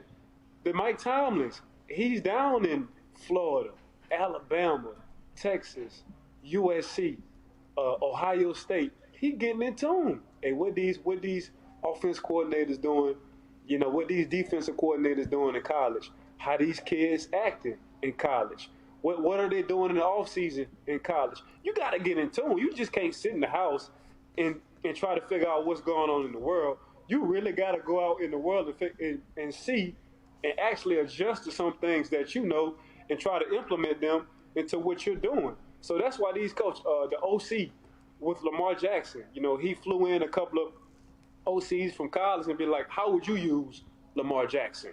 You know what I'm saying? And that's why these guys are so successful, because they're adjusted. I think Coach Mike, man, he got a good resume, but right now I think his game is just too prehistoric. You know what I'm saying? It's just all the way back in the day. And I think the game had passed him up. I mean, look at it. He had, you know, Aaron Rodgers, which they did beat us in the Super Bowl, but you had Aaron Rodgers and you had Brett Favre, and you only get, you know, as a head coach, you only get one Super Bowl out of these guys. How many coaches can say they coach 2 Hall of Fame quarterbacks? I'm talking about real good quarterbacks. So, and it's been said a few times, like, sometimes, man, AR-12 just, if he ain't like what Coach Mike McCarthy say, he'll just draw something in the dirt and be like, you go over here, you go over here, you go over there. So, I think Coach Mike, man, I think they need a drill sergeant. Okay, so for the team or for Mike McCarthy in general? Because I do think about Mike McCarthy coming out of that basement, right? Big Mike comes out, learning about Snapchat and TikTok and that whole thing, and then talking to, this is the war room. They said they prepared every single day as if it was a season. I think that man sitting behind the computer on the other side is Mike Nolan right there. That defense is in a terrible, terrible, terrible spot. At Nick Marotta, what do you got, boss? Ike, I got an off-the-field question for you. Pat Diggs and myself are all born and bred Yinzers. We consider you an honorary Yinzer as well. Where did you like to get down at and have a good time at in the city? Great question. Station Square. No, don't forget now. Station Scare? That was my place. I love Station Scare down there, dude. Man, I lived on, I don't even want to put my address out there, but, you know, I live 2 blocks off of Carson Street. Same street as me, Ike. So I'll walk to Carson Street every day. Lord forbid I had a good lawyer. But 100. But man, Carson Street, you know, Carson Street ain't nothing but like a Bourbon, up North Bourbon Street. Yeah. So I was on Carson Street 24/8. Can't be on Bourbon, or you can't be on Carson Street 24/8. Can't do it. I don't know how you survived. I have no idea. Hey, those affliction pants and shirts, whenever they got out about 2-3 a.m. on Carson Street, you had to keep your head on a swivel down there. I mean, it was. They better keep their head on the swivel, watching out for me, because there ain't no telling what I was thinking. Carson Street is a war zone. 2-3 a.m. You're talking about zombies, Yinzers, Italians. You got people just walking. Irish. Blacks, man, I'm talking about. I'll tell you this. We won the Super Bowl, right? We won the Super Bowl, Detroit Super Bowl, right? When we played Seattle. This is back in the Gap, 2005, man. I just tell you, we sat down on Carson Street and rolled up a Mary Jane. No. With one of the head authorities. Oh. I said, this is life. I don't want to go nowhere. I don't want to go nowhere. Yeah. The things you can do in Pittsburgh when you win Super Bowl, it's just. And Coach Tomlin said it best. He said, man, you win the Super Bowl in Pittsburgh, you're on scholarship for life. And Lord knows that man ain't lying. I'm still on scholarship. Pittsburgh is a football town. I was lucky to be born and raised there. They love it. Absolutely love it. What do you got? Ike, we just talked about it a little bit, and not that you've ever been in this situation, but how frustrating do you think it is for those D-backs for the Cowboys, where, you know, they're getting torched every week, but then they're the only ones that are getting talked about? It's not the defensive coordinator, whose schemes are obviously probably dog shit. I think it's too complicated over there right now. I think they just need to they just need to have 1, maybe 5 plays on the back end. Give them boys 5 coverages. Have 1 set of rules. When you go into a game and you have too many rules, everybody's thinking on the field. And when you get everybody's thinking on the field, man, you have them 80-yard touchdowns. You have them 57-yard touchdowns. It'll be simple, and the quarterback will know exactly what your defense is doing. But at least that'll put your secondary guys in better position. You know, at least they can start to communicate more when you just have one set of rules. Too many rules ain't going to work, especially in that secondary. I can't thank you enough for joining us, Ike. I love talking to you, brother. I really do. I enjoy the hell out of your conversations. Hey, anytime. Appreciate you, P-Mac. We got to get to a break. Do you have any questions you would ask Aaron Rodgers if you had to talk to him after what happened against Tampa? Man, he got a long stroke, that thing. He can't short stroke when he All right. Ladies and gentlemen, Ike Taylor. I appreciate that. Those are 3 very long pumps. I will not listen to anybody say anything different. Here we are, October 20th, 2020. We got to get to a break. We're back on the other side. We'll take some phone calls. 1-888-MAD-DOG-6. Can't thank you guys enough for listening, watching, wherever you may be. Ike Taylor's hilarious. Can't wait to hear what you have to say. Go to the bathroom. I'm going to do that. We'll see you on the other side. This is the Pat McAfee Show.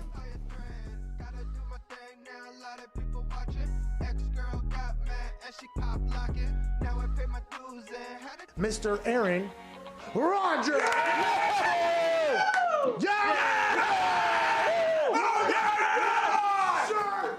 How was the bye week? You weren't allowed to leave. You weren't allowed to do anything. What did you do? I didn't do anything. I had the COVID test every morning, just like all of our guys. And Make sure you vote. Listen, if you don't vote, not having Aaron Rodgers Tuesday ever again, okay? Make sure you vote. First Tuesday in November, right? So we're just going to skip this show? No. Did you watch anything like maybe Ted Lasso during the bye week to help that entire thing out? I didn't watch Ted Lasso. Jesus. Come on. Unbelievable. Don't vote, Aaron. Hey, don't vote. You know, we had a tent in nature, just camping on my own property. You camped out on your own property during the bye week? Yeah, I'm kidding about that. Oh, my. Did you really wear number 40 at West Virginia? Yeah, it was my GPA and my favorite drink. So you are wearing shorts. Yeah, come on, bro. Oh. Pat doesn't believe me that they don't give Toradol shots there. They don't give Toradol shots. But Age would drink this green legume drink that I'm sure was legal, but it made his body he had the worst gas you could How do you maintain that high level for so long? Is it like super competitive? Like you have to be an ultra competitive human being to be a quarterback? Well, I think it starts with being hyper competitive. You know, I think that's a trait with all the long time great players is you just have, I love to compete. I think the most important thing is you have to be self-motivated. And again, that may seem like a standard statement, but it's not. I mean, not every player is self-motivated. Hey, how's Jordan Love doing? We don't hear much about him. This is a good time for him to learn, to see what it looks like, to see what the week's preparation look like, and just kind of soak it all up. And does that change where you throw the ball to people if they're more of a body catcher or hands catcher or anything like that? Anybody that catches the ball with their hands, it just changes the whole catch rate. It changes the whole confidence you have in throwing them, but anybody that naturally catches the ball with their hands probably gets a few more looks. I would say this, there's places that I would like to go in the future, and one of them is Egypt. Ooh. When were the pyramids and the Sphinx, when were they constructed? Also, like, what kind of technology did they use? It was aliens. Say it. Yeah, it was definitely aliens. Bingo. Whoa. Yeah, there it is, by the way.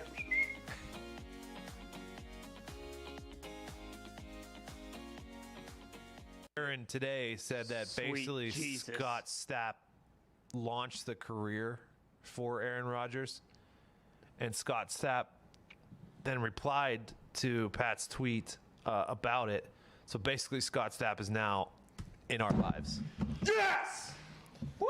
Well, I just heard the news today. It seems my life is gonna change. I take it on. I take it on my side.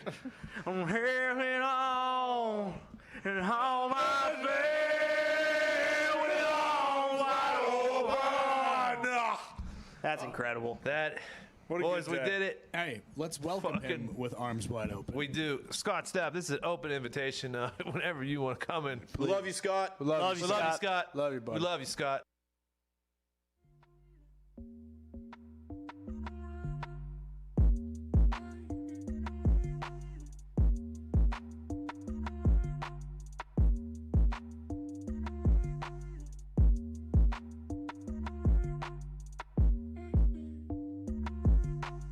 I didn't think I could continue to be an FCC-regulated person without really hitting my max potential. And that's why he's with us. I love it. The Pat McAfee Show on Mad Dog Sports Radio, Channel 82.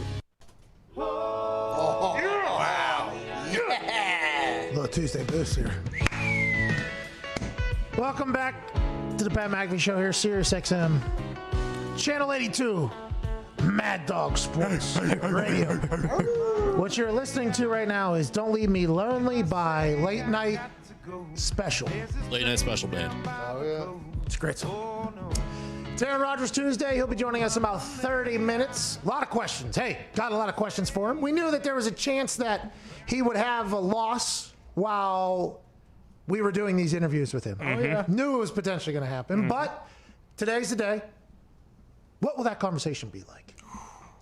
Will Aaron Rodgers be pouting all done, like some people have said? Will Aaron Rodgers refuse to show up, like a lot of people tweeted? Will Aaron Rodgers not come on and have a good time and a good conversation because of one bad game in the NFL? The answer to all those people is, I fucking doubt it, pal. I think it's going to be a great conversation. I think these are the conversations I was actually looking forward to more so. Because when things are going good, obviously we've learned a lot about Aaron. But let's talk about an NFL elite human being like Aaron Rodgers and how you deal with the ebbs and flows of an NFL season. What's the mindset of a person who's at the top of the totem pole at a profession whenever something potentially goes wrong? This could be a conversation that reshapes the way people think about having adversity in their life because of how he's like, hey, shit happens and move on. Let's go ahead and keep it moving here. You have a bad game. I'm excited to talk to Aaron Rodgers today. This is, honestly, this morning when I woke up, this is potentially the most excited I've been for a conversation with Aaron Rodgers, just to hear how his thoughts go. Because I know what I was like after a bad game. Like, hey, pissed off. Everybody can eat shit. Let's keep it moving. But by Tuesday, by Wednesday, that's so far in the rear view. I can't think about that anymore. Or one bad game is going to become what? 2 bad games. Which then that becomes 3 bad games. And by the way, Aaron doesn't do that. That's why he's been playing for 13 years at a very high level. I also think it's interesting that, everyone kind of started going back to like, oh, he's a scumbag. And their previous, thoughts of him after they lost, as opposed to taking what they've seen the first few weeks that you've interviewed him and be like, no, he's actually going to come on here and he's probably going to give us a great interview again. Yeah, which is what he does, by the way. Per usual on this Aaron Rodgers Tuesday. At Viva Lazito, big old poll on the internet before we get to some phone calls. What are the standings at currently? Yeah, so who's the best NFL team? Steelers, 24.3%. Titans, 13.7%. Seahawks, 23.3%. And Chiefs, leading it all, 38.7%. Over 14,500 votes on massive. Zito's poll is growing by the moment. If you'd like to growing strong. Hey, go vote, by the way. Go vote. At Viva Lazito on Rock this the vote. poll. Let's go to Fabio in Chicago. What's going on, Fabio? Great name. Hey, I appreciate the name that you guys are saying I got here. But anyway, I want to give a quick thanks to Fitzmagic for providing a boatload of entertaining football for us to watch. I'm also happy for Tua, just seeing him go back out on the field in the 15-yard line there after getting some first real game snaps. But I think the real question is, should Jerry Old Bones Jones ship Red Rifle out of town and make a move for Fitzmagic?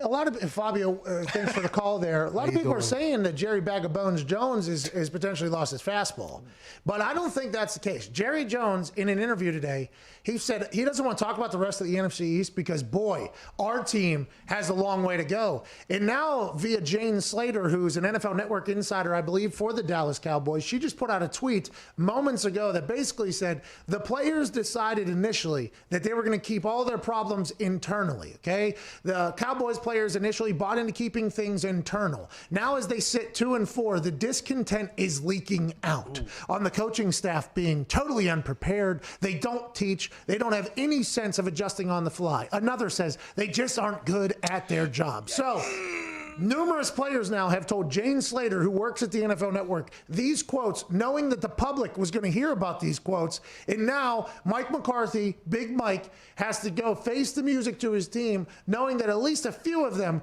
feel this way. And if a few guys feel this way, confident enough to leak it to a reporter, let's assume a lot of the locker room feels that way. And that is quite a slap in the face for what they've been doing. But it looks like what the players are saying here is probably very accurate. The fact of adjusting adjusting on the fly. I guess the Falcons game, you could change that because in the second half, they're a much different team than they were for the first, 3 quarters. But other than that, this team has stunk. They have not been fun to watch. It has been a bore. The offense has been very efficient, I guess. Dak Prescott was breaking a lot of records until last night, but you can hear whenever the discontent starts leaking out to reporters that entire locker room is not on the Mike McCarthy train. How will he be able to turn that around? Will he be able to change some concepts to make things either easier for his players or better for his players? Will they respond to getting their ass beat on Monday Night Football, or will this team continue to spiral out of control in Big Mike's first year? A lot of questions, and we can take all that away from just 2 quotes being leaked to Jane Slater, because if 2 quotes are getting leaked, that means it's a probably tidal wave of other quotes not being said that are definitely being thought internally. And on the defensive side of the ball, which is historically bad, and when we have Ike on and Darius Butler on, and we'd ask them a question, why is this defense so bad? They always talk about how the coaching is completely wrong for the players that they have. The scheme is just way too much, and maybe those are the players that are letting it out a little bit. Well, maybe the players, or maybe it's Zeke saying this potentially. Yeah. Because, not that Zeke wouldn't shy away from blame, because obviously last night he had 2 fumbles, but Zeke obviously wants to win. His guy's Dak. I'm not saying Zeke would be the one giving this quote. I hate saying that, but it is one of those things where I would assume Jane Slater, who's an insider, doesn't have a relationship with the 40th through the 53rd people on the roster. I would assume that her resources are probably high up in the roster, if I had to guess. Maybe notable people. Who knows? That is not good for old Big Mike and the Dallas Cowboys culture right now. What's up, Nick? Pat, you were on a piss poor team once. When these they're 2-4, but we all know that they easily could have lost those 2 games that they won, the Falcons onside kick and then a tight game against the Giants. Does that creep into their minds at all, knowing that they could be completely defeated, or is it a win's a win and we're still alive in the NFC East? No, it's great to get a win, obviously, and they're not going to go completely defeated. So that's a little bit different than the team that I was on. There was the thought that we could go completely defeated, and I've said it before. Whenever you lose, it is terrible. Every coach thinks they're getting fired. Now, I would assume that this coaching staff doesn't think that. They probably think they're pretty comfortable because they just signed long-term deals or whatever. Every player doesn't want to be the reason why they lose a certain game, because then you're potentially on the chopping block for whatever reason. Whenever you're on a sinking ship and you realize it sucks. Now, there's always the band will play the music all the way down, and there's probably some players on that team who are comfortable trying to keep it optimistic. But there's a lot of people on that team whose futures probably is not secure with the Dallas Cowboys. They're probably trying to play their absolute best and not fuck it up. But then whenever you hear these quotes come out, they're also learning. Let's say numbers 25 through 55. They're just trying not to get cut, right? Those guys are just trying to make the team. They're trying to make money and keep it moving. They hear these quotes hit the reports, and they're like, oh, shit, okay. So they're probably just as surprised that these quotes are getting out as well. They probably feel the exact same way. But it's very interesting. This causes quite a situation in the locker room here, because now there's public discontent with what's going on behind closed doors. And anytime you make something public, you're asking, especially if you're the Dallas Cowboys, you're asking for more questions to come in and more things to be asked and maybe found out about. And Mike McCarthy is going to have quite a challenge here to win this locker room back, it feels like. Do you think ultimately this matters if they go 6-10 and win the division and make the playoffs? Is it still like, hey, yeah, we won the division, but we fucking stink? Yeah, it's almost like when people see a team do well with a quarterback, and then they know that they're locked in with that quarterback for the time being. You know what I mean? Okay. I think I know where you're going. So it's like, oh, we just did good this particular game, but now that means we're locked into this quarterback for at least the next 5 weeks because he just showed that or whatever.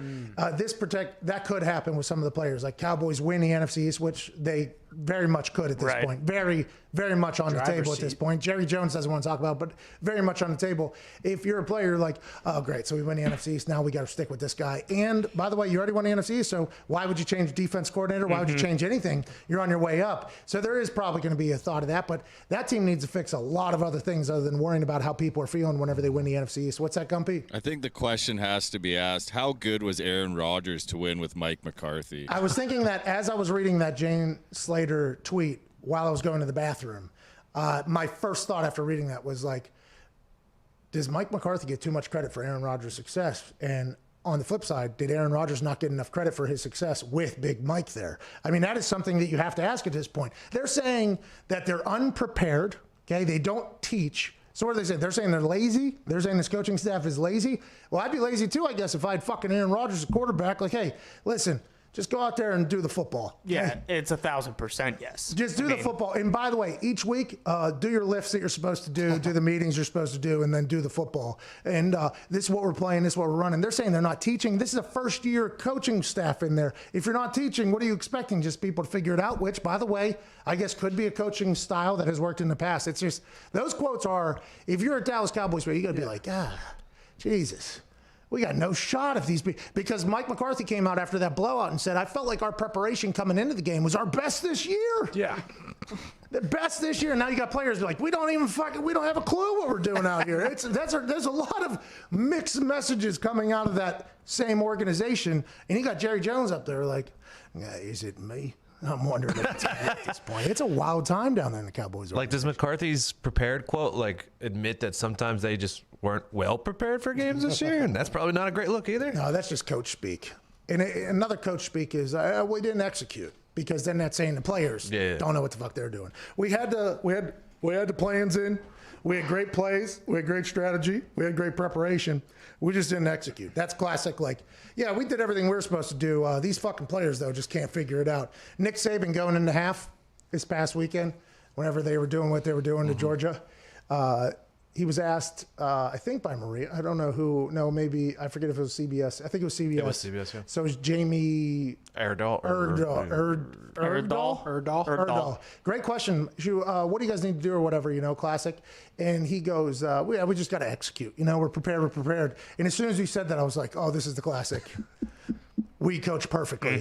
Players need to figure it out. And by the way, they did execute, and they seem to be better than ever almost at this point. That Sarkisian offense is going to be very good for a long time. But you always hear coaches just go, they didn't execute. That means, we did everything we're supposed to do. The fucking players stink. If McCarthy's saying it's the best preparation, like, are they preparing for the wrong fucking things, then going out on Sunday and then they're not ready? Or how is there a miscommunication between the team saying that they're not prepared and the coach saying it's the most prepared they've been? Well, that means somebody would be lying. You see, that's where that would be happening. And now you have to wonder, is it the multiple reports that the players are saying, or is it from Mike McCarthy? I mean, not calling plays. I think Michael Lombardi, one of the hosts of Hammer Don, a gambling podcast, I think he said he would ask Mike McCarthy to maybe start doing more coaching. Like, you should start calling plays. Like, you letting Kelly, like, that's what you were known for, is being this offensive wizard. And it seems like you're just kind of hanging out, being a puppet around here. Like, you should get into it a little bit more. And Mike McCarthy's like, no, that ain't what I signed up for. I'm fucking wearing this mask and letting Kellen Moore do whatever he's got to do. It would also be interesting to ask AJ, because it seemed like, just as a Packers fan, McCarthy's thing was kind of like the common thread was the defense always fucking stunk. Like, he would just kind of let whoever the defensive coordinator is, like, I trust you, just do what you got to do, and then he would just focus on the offense. Well, AJ said he took Big Mike in the Cowboys, right? Yeah, he did. So maybe AJ doesn't agree with what the players are saying with how he prepares. And maybe the players, by the way, are just upset about their playing time or whatever. You can always have disgruntled players, which could be true here. But this is definitely a talking head's dream come true, that players are starting to dissent against the head coach of the Dallas Cowboys, which you have to talk about every single day, which is good news. Let's go to Jay Ton over in Seattle. What's going on, Jay? Hey, can you hear me? Yep. You sound great, too, by the way. Thank you. So I recently we've seen with, like, the Cowboys and the Colts, like Dak Prescott, he got hurt, and obviously Phil Rivers isn't playing the greatest. So I just wanted to know, over in the Redskins, they made Dwayne Haskins a third-string quarterback. So maybe one of those teams might want to go out and try and make a trade for him, possibly. Great question, Jay. It's the Washington football team. Goodness gracious. Fucking unbelievable, Jay Ton. Just can't do it. Won't do it. No. Can't win with it. Won't win with it. Fortunately, can't answer the question. Can't do it. Disgusting. I would assume Ron Rivera knocking Dwayne Haskins from starter to not even dressing, and nobody knowing why, has a lot of people around the NFL questioning what's going on behind the scenes. Who knows if there'll be leaked reports on what's going on. Maybe Dwayne Haskins and Ron Rivera just don't see eye to eye, which does happen, by the way. Professionally, some people can just not get along and maybe go somewhere else. But I would assume a lot of teams are at the point where they are looking at what happened between Ron Rivera and Dwayne Haskins and going, well, we don't want to be, much like what happened with Earl Thomas in the Baltimore Ravens and the Seattle Seahawks. It's like, well, we saw that. Maybe we don't go there until all other options are exhausted. So maybe Dwayne Haskins will move, but I assume the way the NFL works, as soon as you get labeled a distraction or something like that, it is very difficult to get that label off. It's happened to a lot of people. Johnny Manziel, it happened, obviously. Happened to Colin Kaepernick, obviously one of the biggest ones. Tim Tebow is a guy that also got put into that thing. There is a lot. Dwayne Haskins, I think Earl Thomas now is potentially in that. I'm not sure if Dwayne Haskins has been put in that yet, but we'll be able to see here over the next year or two how people feel about it. It's just, I don't know if I like it. I think I hate it, but you can see why other NFL teams would be like, well, let's not waste a 6-day quarantine and a workout on that particular guy because this place said that he was the worst. So it's like you kind of take them at their word. Now, granted, I'm sure there are some teams where they'll make a decision and people would be like, that guy doesn't know shit or whatever. But I would assume Ron Rivera has like the respect amongst his peers that if he thinks something, everybody else is probably either texting him, asking him, or just noticing from afar and going, no, it's the case. But Dwayne Haskins looked like he could sling it, man. Best game yet. I was very, very confused whenever Dwayne Haskins was starter to not even dressing. I think we all were. So you automatically, and they put the C on him too, which in my eyes didn't make any sense. So if it's off the field, why'd you give him the C? Or is it something that happened during the season? And he hasn't gotten COVID, so he has to be committed. If you think in that particular, like he's not just out and about doing whatever. So what is it? Nobody knows. And will we ever find out? I hope somebody potentially leaks some information through a reporter, which by the way, rat move, don't do that. But if it does happen, it's good for us. Like, hey, I just want to hear what happened over there. And Dewey was giving, halftime speeches during their win against the Eagles. I mean, he was firing the boys up. It doesn't make any sense why he got dropped to third. Yeah, they were selling a lot of stories early about how good of a leader Dwayne Haskins was. Well, at halftime, Ron Rivera couldn't give a speech because he was getting IVs. Dwayne Haskins actually gave the motivational speech. He's our captain. He's our guy. He's going to be one of the faces of our franchise moving forward. And then a few weeks later, it's like, the guy's not even dressing, actually. It's like, what happened? That's football. Man. What happened? I guess. From the D.C. area. How about Tom Pelissaro telling us that Brian Flores wants to be known for being an unpredictable coach? It's like, really? That's awesome. He's like, yeah, it's just time, man. Just woke up. 2-game win streak, 12 touchdowns. Need something fresh. Good in there, too. Let's keep it moving. I like it. If it works, do what you got to do. And if it doesn't? Well, fuck it. We'll just change it back. He's waiting, baby. We'll just change it back. Let's go to Kevin down there in Florida. What's going on, Kevin? Hey, how you doing up there? First time caller, been listening since this damn coronavirus hit. By the way, don't think that there is a coincidence the world's worst beer and the world's worst virus share the same name. Okay, I see what you did there. And whenever you talk about Coronas, by the way, I think what we have learned is you dump, what's that thing in it makes it taste like Fruity Pebbles? Bacardi Limon. Bacardi Limon. You dump a shot of Bacardi Limon in Corona, and don't do this to coronavirus, but the Corona beer, you put it in there, it tastes like Fruity Pebbles. You have the night of your life. I think that'll change your entire perspective, Kevin. But I like the little joke you did there. What would you like to talk about, bub? Well, I got two questions. One's a vitamin, one's a football. May I get both in? We'll see how the first one goes, obviously, Kevin, but I'm excited to see. I appreciate you asking. So you actually had three questions. First one, not too shabby. Let's see what the second one is. The second one, well, I want to let you know, after 25-year vitamin habit, I'm on day 2 of trying to kick it. Have you ever taken a break before, and how did it affect you? No, I haven't, but every year for the NFL, we have to stop for the annual test and then take it away. For me, I've had friends that have just one day out of nowhere just completely stopped. I've seen it happen with other people, obviously. For me, though, I have not. Congratulations to you. Something terrible must have happened, and for that, No, not at all, man. Just with this, with the coronavirus, I mean, trying to give the lungs a break just in case, but no, I'm sad to give it up. I don't think it'll be permanent, quite frankly. I think probably not, if I had to guess. It's only the people that have like an incredibly terrible moment of self-doubt and existential dread that normally is what stops people. But there was a couple of reports that came out that potentially what you're doing is worse for you against COVID as opposed to the opposite. That's right. Remember early in this whole thing, was Mary Jane the fighter of the COVID was the question. I don't know. That's either here or there. What's your football question though, pal?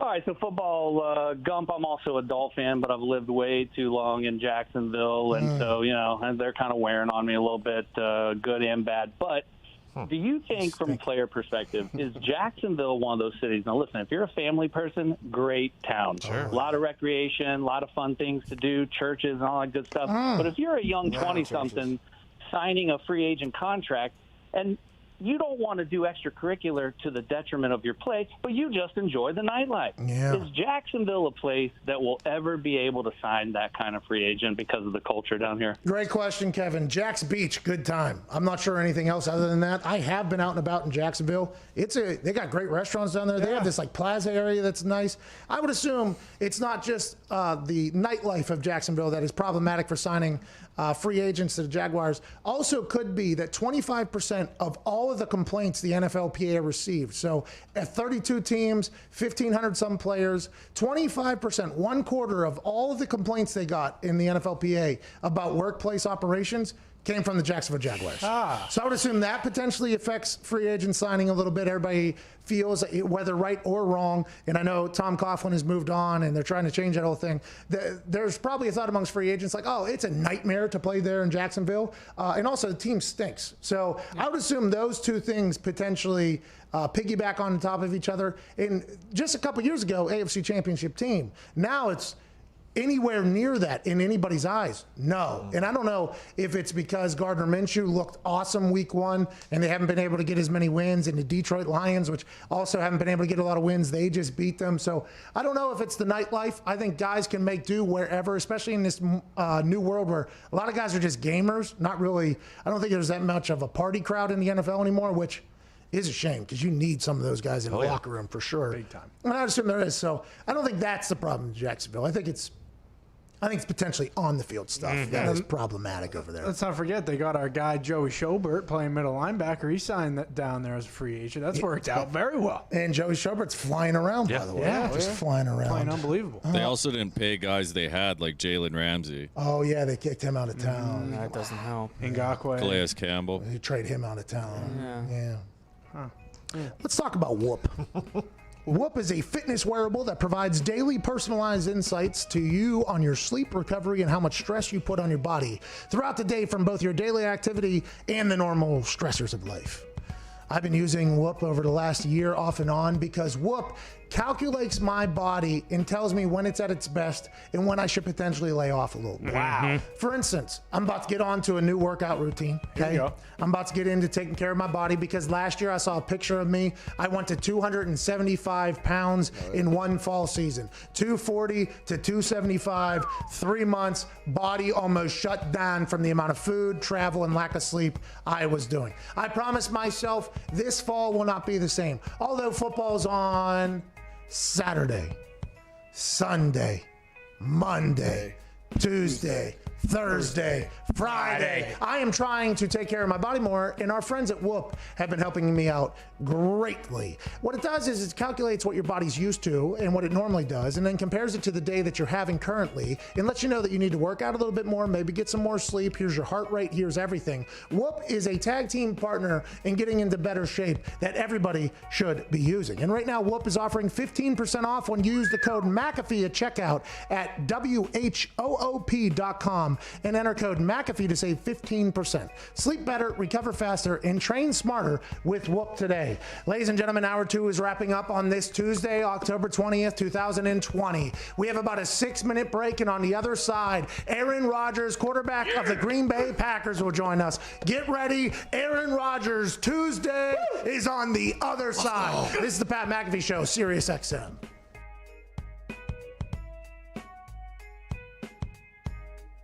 A perennial Pro Bowler, an all-pro, a man who's aging like fine wines, Green Bay Packers legend, Super Bowl champion, from Butte, California, ladies and gentlemen, Aaron Rodgers!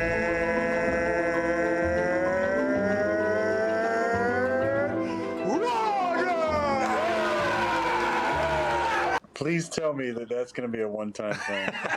What is the longest you've ever thrown? Yeah, somewhere between 68 and 70, Pat. I don't know, right in that sweet spot. 69 yards is how far you threw it. Nice, congrats. Hell yeah! Hell yeah! Of course you have, by the way. Of course you have. That doesn't get you going for a game? Are you kidding me? No, but I have a funny Creed story. So, in 2007, we're playing the Dallas Cowboys on Thursday night. We're 10-1. I have long hair. I'm a backup, and before the game we walked out on the field, and I don't know if it was on purpose, but our intro song was Creed with Arms Wide Open. I looked to my buddy Nate Weir, who AJ knows Nate really well, and we both said this is going to be a good night. And that was the night I came in off the bench and played pretty well and kind of changed the narrative about me from, possible draft bust to, hey, this guy might be able to play, maybe. Thank you, Creed. Yeah! My kids say, like, oh, if they see him on TV, oh, there's Uncle Aaron, look at that. Oh, Dad, is that Uncle Aaron's dog? I'm like, nah, it's a prop dog. They're like, well, what happens to that? I was like, oh, I think he has it killed after. What the hell's wrong with you? AJ. I noticed this past Sunday you were smiling, shaking hands, giving a lot of high fives to the boys on the side. What have you seen in this old footage that has rejuvenated your love? Or is it something else about this 2020 season that seems to have you just in a better headspace? Why am I having so much fun? Bingo. I have just a new and increased love of life. And I've made decisions and changes and habits that put me in a lot better headspace. And there's just a lot of things that have come together in my life over the last few months that have really been enjoyable and reminded me, given me perspective on life and in football to view things through the most positive lens I possibly can. And that's why I'm having so much fun. And it starts with love. And then surround yourself with people that you really enjoy. This show is, to get sentimental, this show is just another step in that, because I love Paige so much. And Pat, I have so much respect for you and the boys. Like, this was such a fun opportunity, and now I look forward to this every Tuesday.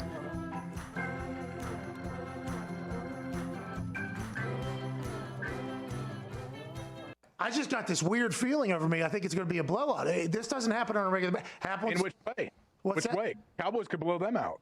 See, I don't think that's happening. I don't think that's happening. Now, the last time you and I were in a booth together was in Jerry World, and Cliff Kingsbury was one of the coaches on the sideline, and he did not have a great game down there, okay? So is Cliff Kingsbury scared of Jerry World? Not 100% sure if that is true or not. And is that offense that started out so hot, are they going to be able to maintain it? In my head, I'm starting to think that the Cardinals win by 10. Yeah, but what Kyler shows up? It's prime time. This is a team that if you want to be respected and if you want to be a big name guy, a guy who was drafted in the top 5 in both sports, baseball and in football, you think prime time you'd play your best. I think the Cardinals win tonight by 2 scores. Whoa! Hey, you are allowed to have your opinion. The great thing is, we will get to see. We will know tonight. Yeah, what time is this game on? This game is the late game. 8 o'clock. 5 o'clock game is Bills, Chiefs. 8 o'clock game, ESPN, Cardinals, Cowboys. I got Cardinals.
The Pat McAfee Show.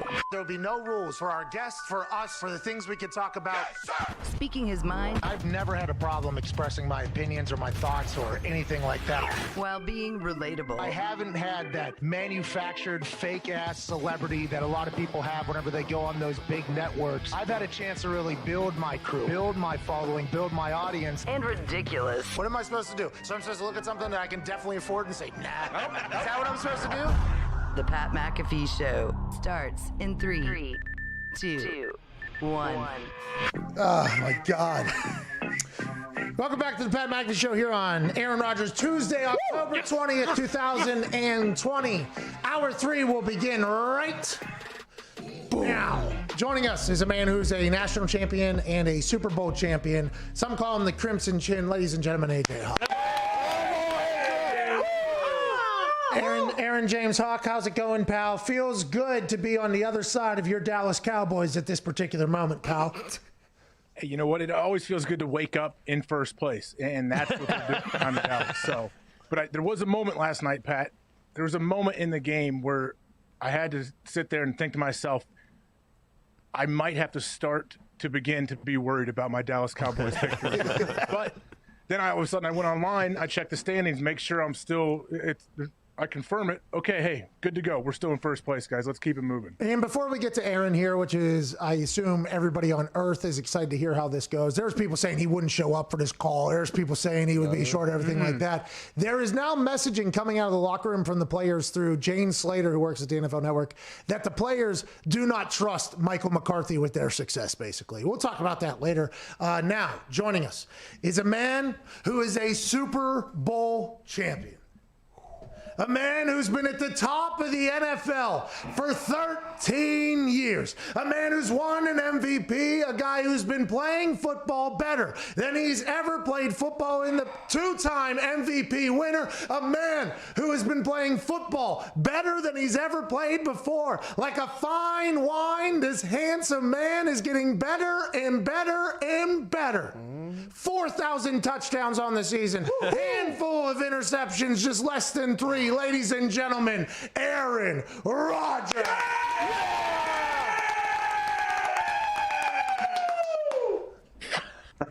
Aaron, how's it going? I didn't think it was going to go like that. What did you think it was going to be like, pal? You thought I was just going to dump on you? The internet's been doing that already. I don't need to do that to you. Well, I expect it from AJ, but maybe not from you. Let's talk about the game, shall we? Is there any situation, because this would happen to me, you have a bad game out of nowhere, can't explain why. For you, for the Green Bay Packers team, did you go into that game with a feeling that there could be problematic, or wasn't it until everything started to unravel in the game that you were like, oh, all right, we're in one of these games that happens during an NFL season? Yeah, I mean, I think you don't really go in thinking it's going to be a rough one. I think it was more, they played good on defense. Our first 2 drives, I think, were an anomaly compared to the entire game. We scored on both those drives, but it wasn't very efficient, I don't think. As opposed to the first 4 games, we had a lot of off-schedule plays. There were not a lot of, on-time throw opportunities. And I think that was due to a lot of the coverages and pressures they played, and also the pass rush, which was formidable. So they deserve credit for that. It's a good plan by Todd and their defense. They executed really well, and we obviously had a rough one on offense. Yeah, I guess it's up to. Sorry, Pat. I'm zoomed in again. I can't see everything. Aaron, are you? When I watch you and Ndamukong Suh play each other, it reminds me of the old throwback days when Brett Favre would be jawing back and forth with Warren Sapp. Is it a similar situation there? I'm not exactly sure what Favre and Sapp were talking about, but it hasn't been cordial over the years between me and Suh. We've had some battles over the years. I think I mentioned it. He got, frozen feet and didn't realize he was stepping on my calf. He also stomped on one of my teammates at one point. He's been, in my time, one of the most dominant 3 techniques in the game for so many years. He's also played his own way. It's been his style that he's played since he got in the league.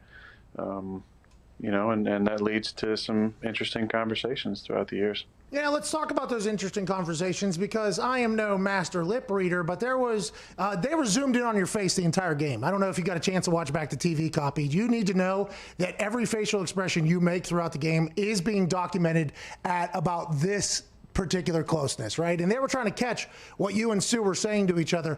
Does it start out as like, hey, good to see you again, and then as the game went on, it got worse and worse? Or is that immediate, like, hey, oh, it's great, it's you again? Is that the entire conversation with Old and Dominic and Sue? Well, I mean, look, I don't think it doesn't start off as super cordial and goes the other way. I think most of the time it maybe goes the other way. It starts a little hostile and then might ease up as the game goes on. Not always the case. I mean, there's been some. I remember, 2014 we were playing them. That's when the last game of the year was who was going to be the 2 seed and who was going to be the 5 seed. I think it was. We were playing them at home. I messed my calf up in the second quarter. Came back and we beat them. At the 2-minute warning, there was some back and forth. That was some of the all-time trash talk. I mean, it was some of the craziest, maybe scariest, most interesting, 2-minute warning conversation that I've been privy to. And that's just kind of how it's been over the years. I mean, we've had obviously great rivalries with the Chicago Bears, the Vikings, and the Lions during my time. I would say compared to the other two, it's been maybe a little more hostile against the Lions, and Sue was, part of many of those teams. Mm-hmm. Hey, if you're thinking of the scariest player to face, I think you may be thinking the same guy I am. Is Kyle Vanden Bosch the scariest guy you could ever face when you look across that line? And is there any good stories you have from maybe him threatening to kill some of our old teammates? Bro, those red contacts. I went out on a captain thing against him and shake the hands. Oh my God, I completely forgot about that human's existence. Did you shit your pants to Vanden Bosch on a regular basis with Indomik and Sue down in the 3 technique as well? No, I didn't have any brown spots on the pants. Smart. That's why you're you. Just starting off with Kyle, I was always amazed that him and Chad Clifton had some sort of like good relationship. I don't know what Cliffy did to get in his good graces. Maybe they both had some sort of Nashville, Tennessee connection, but for whatever reason, they were always friendly. And Cliffy, would always kind of play the game, trying to be nice, buddy with the, some of the rushers. But him and Kyle, for some reason, had like this, really good thing going on. I do remember we were running a Fox protection, which is just like a basic 7-man protection. We were sliding the line. I believe it was to the right on this play. And I think it was Corey Hall, was our fullback at the time, was coming through, and Vanden Bosch was on a TE stun, and he looped around from outside his end to the A gap where Corey was, and he never saw Corey, and Corey had kind of a same foot, same shoulder, and knocked him down. And then I remember watching the playback, and Kyle, after that happened, didn't care about what was going on in the play. He literally chased down Corey to tell him, "I'll kill you." And it was pretty amazing. I remember him getting mad at an offsides we had in probably 2009 or 10. Got him offsides, and I remember him yelling that it wasn't him, it was Sue actually. That the penalty shouldn't have been on him. He had that really interesting game voice that was kind of like Christian Bale's Batman. I'm not wearing hockey pads. Yes, and then the red contacts. And to his credit, he made a living in the league being that extra effort hustle guy. You would see him. I remember watching film, and you'd see him 30 yards down the field chasing guys down. It was looking like kind of like Larson in Happy Gilmore at times with his running style, but he was he was super athletic guy and a tough rusher for a long time, and also definitely a guy like Tom Crabtree. If there was a zombie apocalypse, you could choose like some current or former players you played with or against. He's probably one of those guys you'd want, on your side. Yeah, amen. Tom Crabtree, by the way, his Scott Stapp impersonations at this point are next level. I would recommend following him on the internet.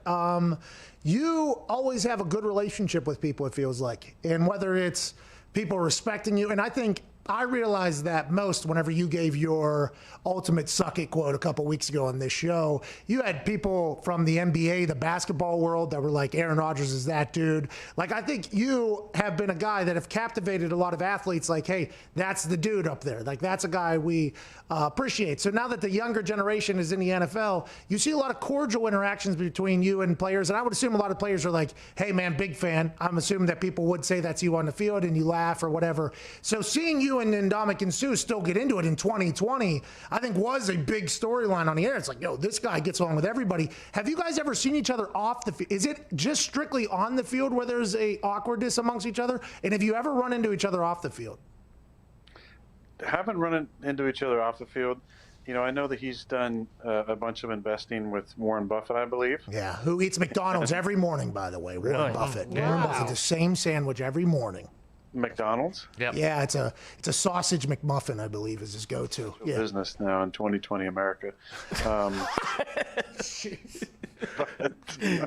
Which is whole nother conversation. Yeah, could get into it if you'd like. You know, to be honest, I'll give you this little tidbit. After that back and forth, right, at the end of the first half, there was a little conversation in the third quarter. And this is where I say sometimes it goes to slightly more cordial after it's hostile. I was under the impression that we were going to have a conversation after the game. It was one of those, hey, you're old, I'm old. Let's talk some things out. I don't know if he ran off the field after the game or whatnot. I didn't see him after the game. Through mutual friends, I've heard that, there's been talk about, talking business at some point. Obviously, he has some acumen based on his relationship with Warren. I mean, he must. But we haven't had those conversations. On the field, I would say it's still a little contentious. So what was the conversation there? Were you setting up a date after the game to see each other? Yeah, I mean, I'm not sure if there might have been some loss in translation, whether or not he was talking about the, see you at the bus conversation. Oh. I thought it seemed more like, hey, let's have a little, come to Jesus moment. Mm-hmm. I'm not sure. Maybe he was thinking, I'll see you at the bus. Or maybe he was thinking, come to Jesus. Maybe I was thinking, see you at the bus. And that's what he thought. Or maybe I was thinking, oh, man, this is awesome. It was a lost in translation for sure. I was looking for that conversation. I didn't know how it was going to go. I didn't think it was going to, look, I'm not going to fight Ndamukong Suh. For me, I'm fully aware of that. But after all these years playing together, I just, we've never had that conversation off the field. I think it'd be interesting. I think he's an interesting guy. On the field, I can't say I'm a huge fan, but scumbag on the field. That's just because we battled for so many years, and there's been some interesting moments. Yeah. Wait. So what? Okay. Can you walk me through that? What does that sound like when you talk during a game? Like, hey, man, let's hash this thing out. Let's have a little therapy session together. Which it seems like he took as, okay, I'm going to be waiting outside your locker room to fight, but they must have pulled him away due to COVID protocols. Have you ever done that with any other player before? And that's where, it's like a text message sometimes. You can't necessarily always infer, tone and, body language and everything. So basically he said, don't be scared. And I said something back to him. And then I said something to the effect of, you and I need to have a conversation or something. And then he said something like, all right, see you after the game. And I said, all right. And he said, but the tone and the inference, we don't know. I couldn't quite tell I was thinking, hey, I don't have to dap it up necessarily, but let's just have a 3-minute conversation. You say your piece, I'm going to say my piece, and then you just fucking move on, But, I mean, obviously I didn't, and I don't think he realistically thought I was saying, hey, let's throw down. Oh, man, could you imagine if you look at him and go, I'll see you after the game, and he's like, really? Ask your calf how that's going to end up for your face. I wish he would have said that. Let's talk about the game a little bit, though. The first pick you had to Devontae there, pick 6, the first one you've had in maybe 45 years of being a starting quarterback in the NFL. As soon as that leaves your hand, do you know? Because, I mean, that thing was... you're off by this much, pick 6. If not, reception, first down, completely different game at that point. As soon as that leaves your hand, do you know? Yeah. Right when I'm about halfway there, I was realizing that missed my spot by about a foot, and I was hoping he would drop it. It says poor connection. You guys still got me? Yeah, you look amazing still. I mean, it's probably on our side if I had to guess, but you look great. Gotta be on your side. I got all the bars here. We're good to go. Well, Wisconsin. Yeah, but I've had three of those pick sixes in my life, 2 in Tampa. So, What is it? I don't know. Probably that turf. Oh, yeah, let's blame the turf. I like that. The grass is bad, so the ball is a foot behind. Like, that's just the way it goes. That's awesome. Yeah. No, I just, it's unfortunate, one of those unfortunate coincidences. But, hey, look, the kid after the game said, Devontae motioned from the field to the boundary. He runs outbreakers all game. So, that's something we just obviously got to do a better job of self-scouting. Obviously, that he was 3rd and 10, 3rd and 9, that situation. Sometimes there's better things than there's a lot worse things than letting the Pat McAfees and the understudies of the legend that you are come out and punt the ball away. And, oh yeah, thank you. End with a kick, right? Yeah, end with a kick. Always want an extra point, field goal, or punt. That's smart football, and that's how you make it in the NFL. Yep. Thanks, Pat. Hey, Aaron. Hey, how weird is it that every DB you play against, I mean, everyone is going to be younger now, you've been doing it for so long, that it legit makes their whole life if they get a pick off of you, let alone a pick six. Frame it. It's a compliment, obviously. Yeah, I mean, look, there haven't. I've been playing a long time. There hasn't been, a ton of those opportunities. I understand, it's a little different picking off of, Brady or Breeze or Roethlisberger. Some of the guys have been doing it for a long, long time. I haven't thrown a lot of,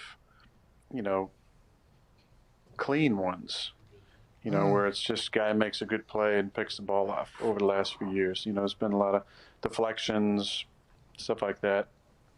So that was the first one in a while that was just like, really good play by him, good break on the ball, and the ball was obviously, inside about a foot of where it needed to be. 2 feet would have been for sure probably an incompletion. A foot would have been a 50-50 catch. And that's the beauty and the frustration sometimes in the league is it all comes down to a matter of a few inches sometimes. The next one was a deflection, which is what you just alluded to, by the way, with a clean pick. You don't have a lot of those. Devontae got broken up. Great play, by the way. People are saying potentially pass interference, but that's not talked about. But it was a great play.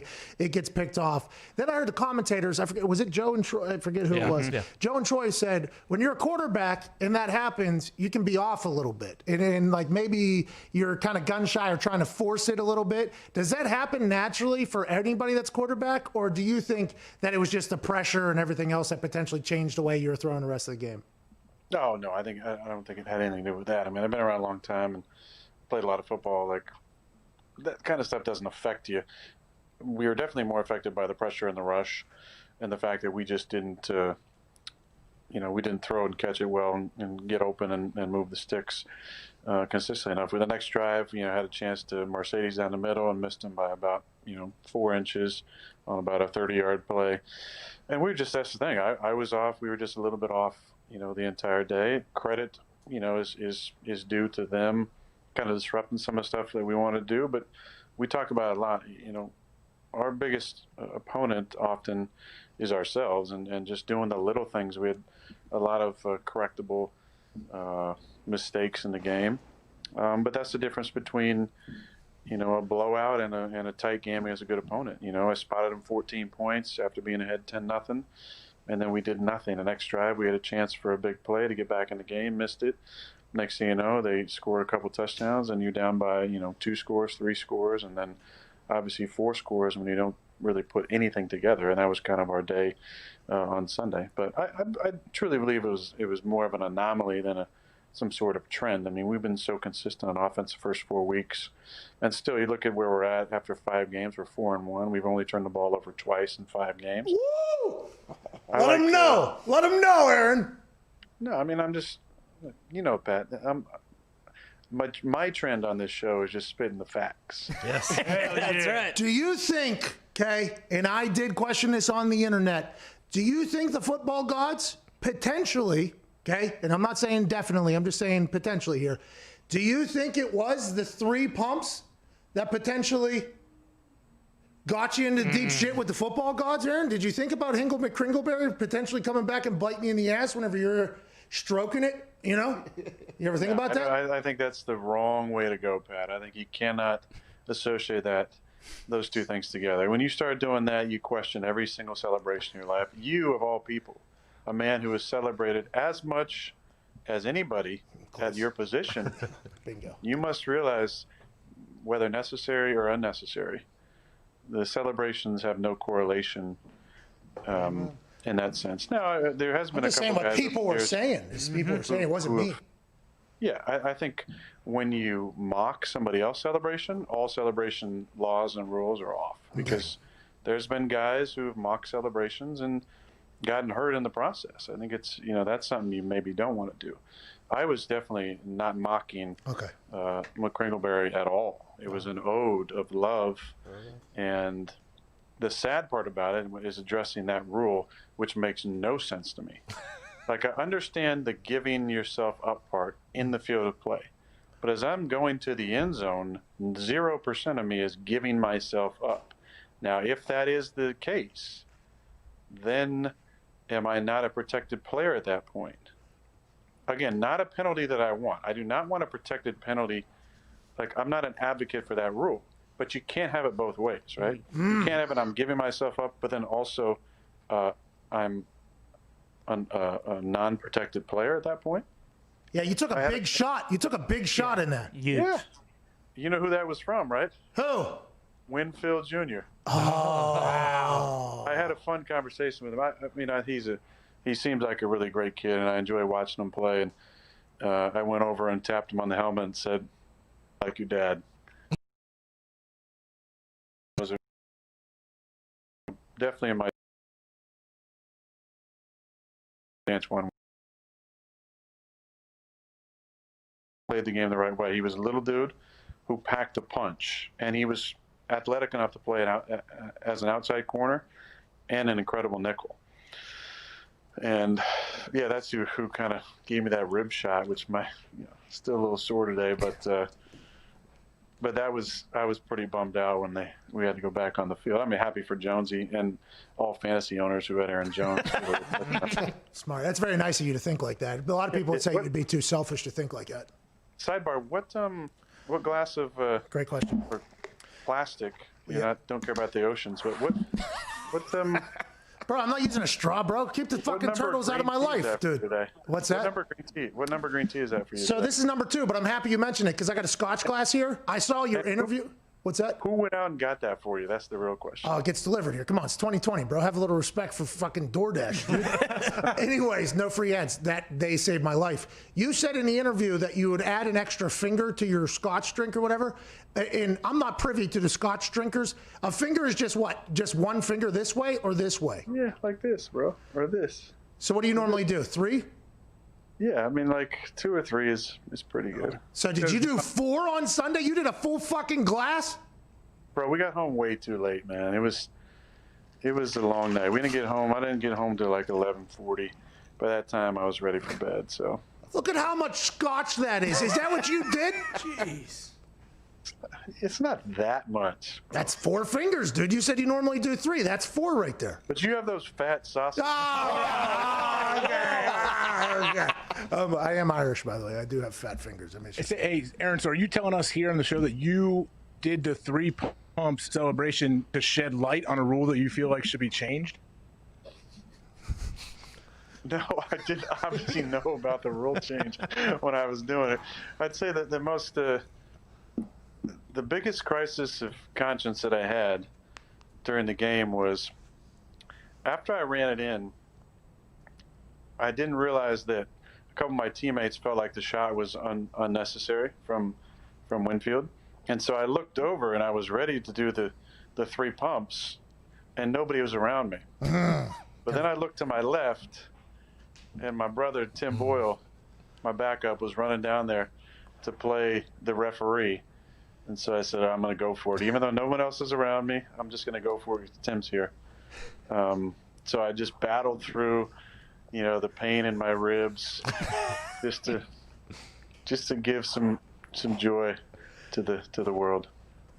Hey, I noticed Boyle coming down there. I realized later he was coming down to be the referee. Shouldn't that have been a penalty? You can't leave the bench to come down and celebrate with you. It was happening last night, by the way. Patrick Peterson ran 65 yards into the end zone to celebrate. If this is something the NFL is letting up on, I'm a big fan of, by the way, because as a punter, I would have been sprinting down the sideline with people celebrating touchdowns.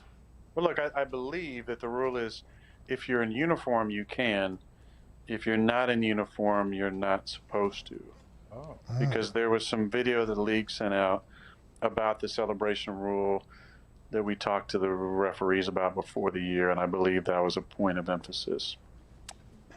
Who knows? There was also a point of emphasis about illegal contact, and if you watched the game last night, the Cowboy game, I'm not sure how that that interception by Dre is not illegal contact. It seemed like that's kind of the rule. The whole world is talking about you saying that your team needed a kick in the ass. I mean, that is the big hot button topic of your press conference. The world is talking about the world is talking about. I mean, it was literally Aaron Rodgers said that the team needed a kick in the ass. Does Aaron Rodgers not think he should look in the mirror and maybe kick his own ass? A lot of people were saying out there, obviously. The people were waiting for you to have a bad game. And you know who the people were. The people that you have addressed on this show, they were waiting for you to have a bad game. But the team needed a kick in the ass. Do you just think everybody was getting kind of too comfortable and had a bye week and had a chance to soak it in? Hey, we're very, very good. Is that what you meant by that? I mean, I think we all need that a little bit. When the complacency starts to sink in and you start kind of feeling yourself a little bit, it's always good to kind of get knocked down a little bit. And look, it happens. I mean, I don't, like to deny that it happens is to deny the reality of dealing with success. I mean, we all deal with it from some level. Yourself, too. You got to be careful, you and the boys. You know, when you start climbing too high, you got to remember what it took to get to that point. And I feel like we just... You know, we came into the season not an unknown, but not many people talking about us, even though we were 13-3 in an NFC Championship. Then we won 4 games pretty convincingly, and people are like, they're the best team in the NFL. Well, you got to play like it every week if you want to be the best team in the NFL. Myself and our squad didn't, and I think it can be a good thing. I'm not saying, look, nobody wants to lose to fucking, you know, figure things out, but you also can find ways to positively move forward from difficult situations. We got our butts kicked.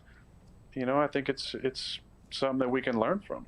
People want to, you know, take anything you say, and you know, then those people can make a win-win out of just about anything that can fit a narrative. That's fine.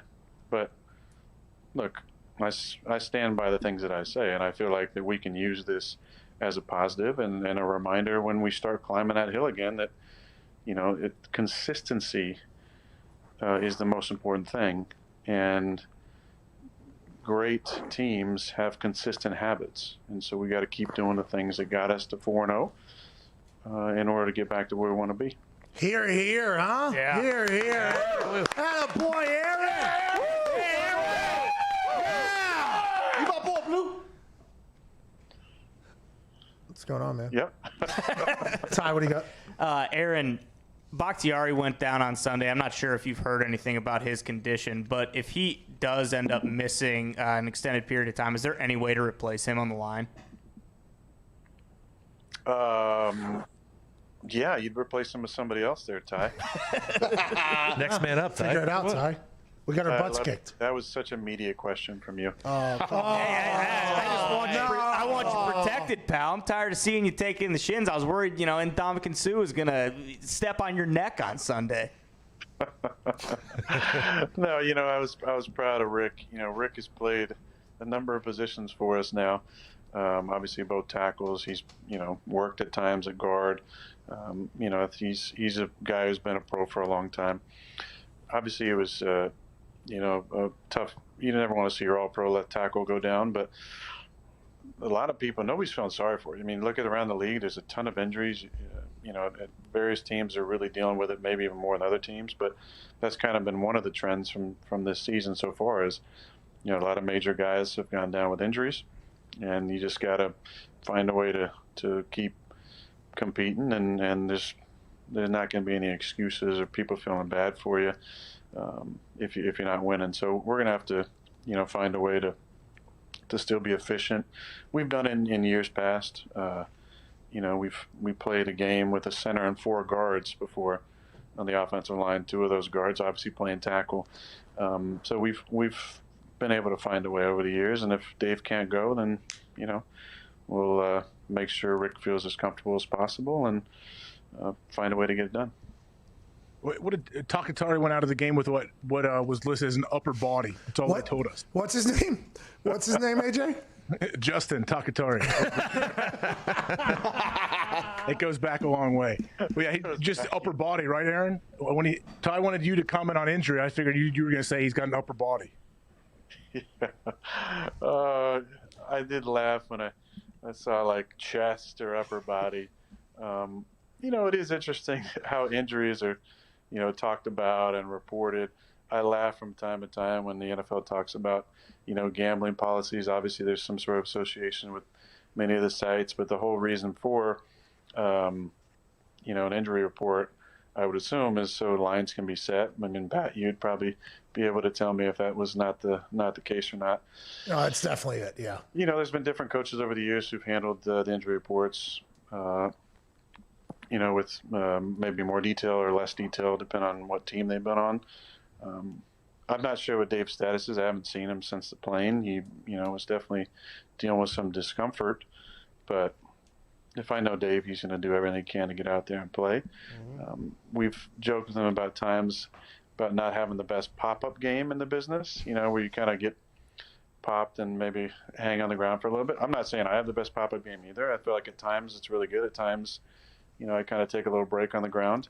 It reminds me of a great story of one of my all-time favorite teammates, Johnny Jolly, who during a drive one time was kind of on the ground and his injury timeout, and the guys went out there and the trainers go, "Man, what's going on? Are you okay?" He's like, "Oh, I'm just tired."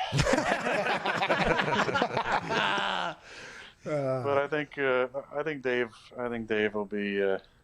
He'll do everything he can to try and play this week. LaFleur, I feel like you and LaFleur have a much different relationship than you and Big Mike had. And I don't know if you got a chance to watch the games last night.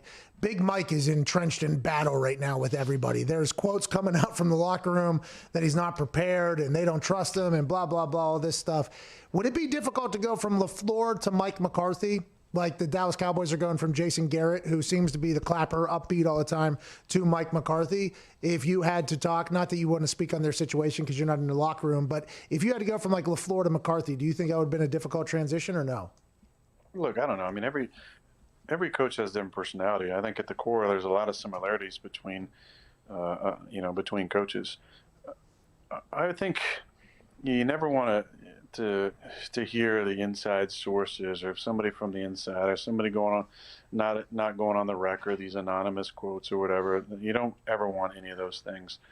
As far as I know, what the facts are today, they're in first place in a division.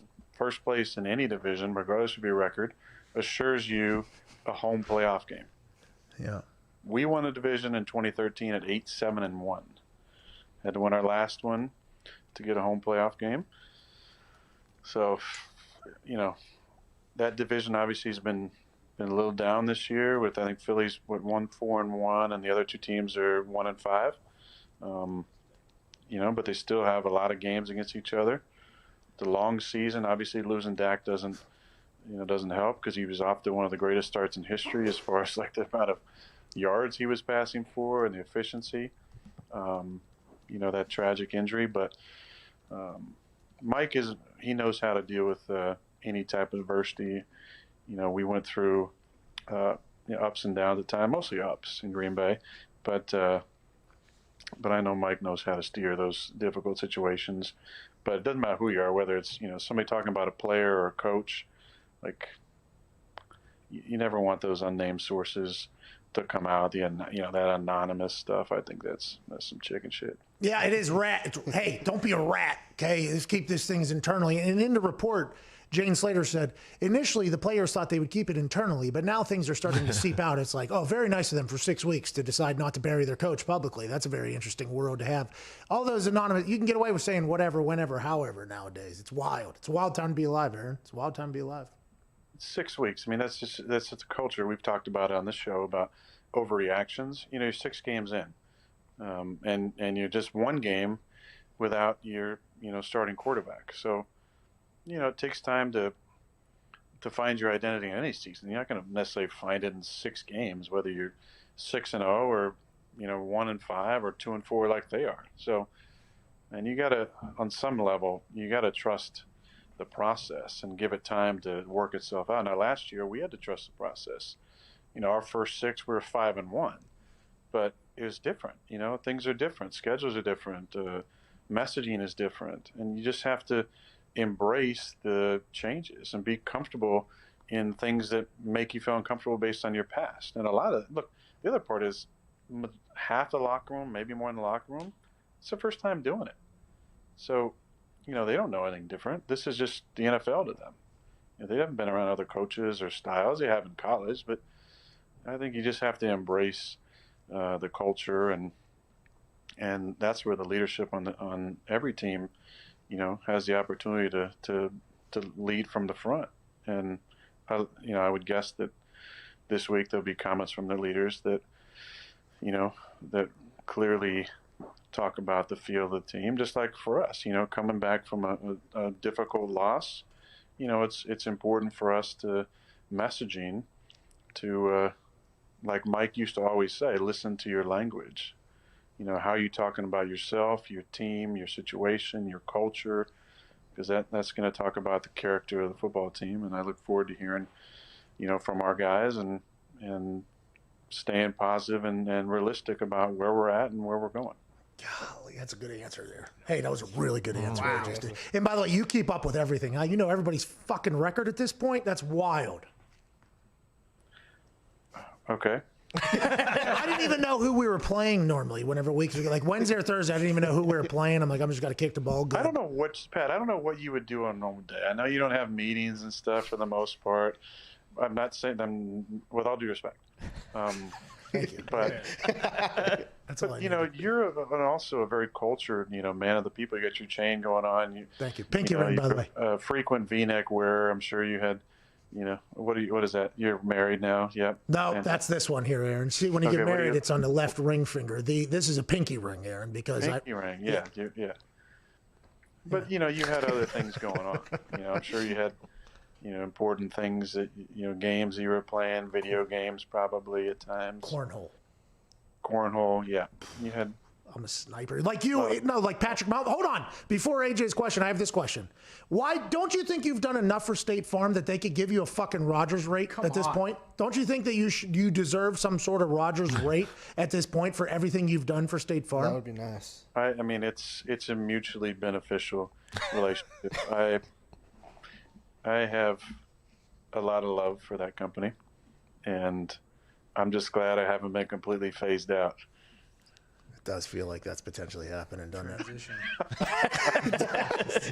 Do you mind if you take a phone call real quick before we let you go? Yeah, sure, man. Hey, thank you for hanging out today, by the way. People on the internet were tweeting me. By the way, I feel like I got a chance to experience life as Aaron Rodgers on the internet because whenever you do what Sunday happens, the amount of tweets I got as if I was Aaron Rodgers was just unbelievable. They're like, oh, how do you feel now, fucking McAfee, about Aaron Rodgers Tuesday? It's like, well, I'm actually excited to talk to him because I think this is going to be a cool conversation to have about how exactly what you said. Sometimes you lose. You just got to move on. Let's go to Frank in Virginia Beach. Frank, what's going on?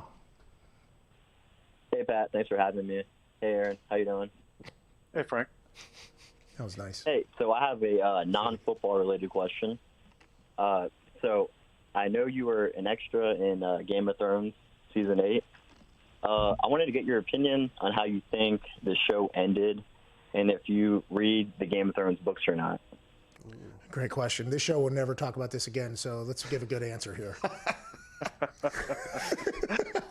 I haven't read the books, which I think in some people's minds, cancels me from my ability to freely speak my opinion on the subject. But being a big fan of the show and a lover of it for many seasons, I think many of us were disappointed and confused by the ending. Yeah. How, spoiler alert, we got to the end and someone who never wanted to be called Bran, he was a three-eyed raven, now not only takes his namesake, but is control of the world now. It's weird. And then other characters that you really love and appreciate and pull for either die in the last few episodes, Snow, like Jorah, or have like weird endings, like the Red Woman. What is her role in the entire thing? I'm sure maybe spells it out in the books or not. But what happened to Jon Snow as well? He's just kind of kicked in the dick nonstop. Doesn't get a chance to do anything, and then he, in essence, saves somehow the realm from the Mad Queen, and now he gets banished without his lover and real life wife. He's back with the Wildings.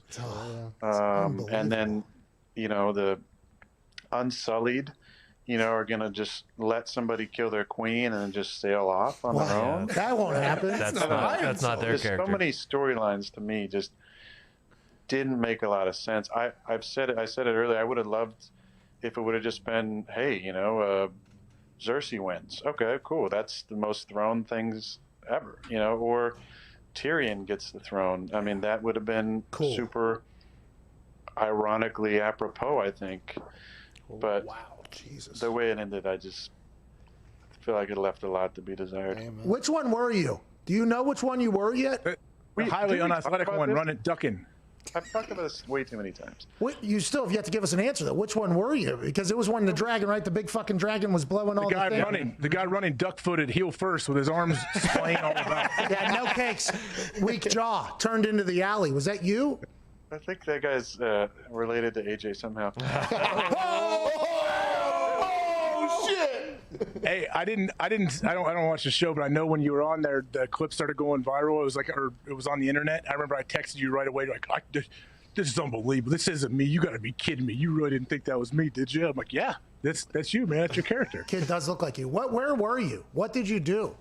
I was in a scene in King's Landing where Arya comes down the stairs. She's leaving after the Hound tells her to get out of town. You don't need all that. And doesn't make any sense when he's within a sword length of Cersei, damn near, and they let Cersei have a death with Jaime and all that. I mean, the whole thing is strange. And then what changes when she can have the whole world, and she just loses it? Now everybody's like, "Oh, well, if you read the book, you can tell she was going crazy earlier." Aaron, it's hard to say that I care. I mean, just tell us where you were in the fucking episode, will you please? I mean, I told you, I'm in the tunnels when Arya is coming down there. And you have no light? I have a partial face shot. That's about it. Do you want? This is the last question I have because we have got to this. You do great acting in those State Farm commercials. I mean, you legitimately do. You do great acting. Will you be an actor one day? Will you be in movies? Like Peyton, by the way, can get any commercial he wants right now. He can probably get in any movie he wants. And I believe you and he are at the top whenever it comes to quarterback chops, whenever that whole thing. Will you get into acting one day or producing movies or anything like that? Well, I thought about that a lot. And there's so many, kind of second career actors who I'd love to model my, my acting career after. Jesse Ventura comes to mind. He was in Predator, really, really good role in that. And then he was, governor as well. So there's guys like that who really, really kind of figured it out.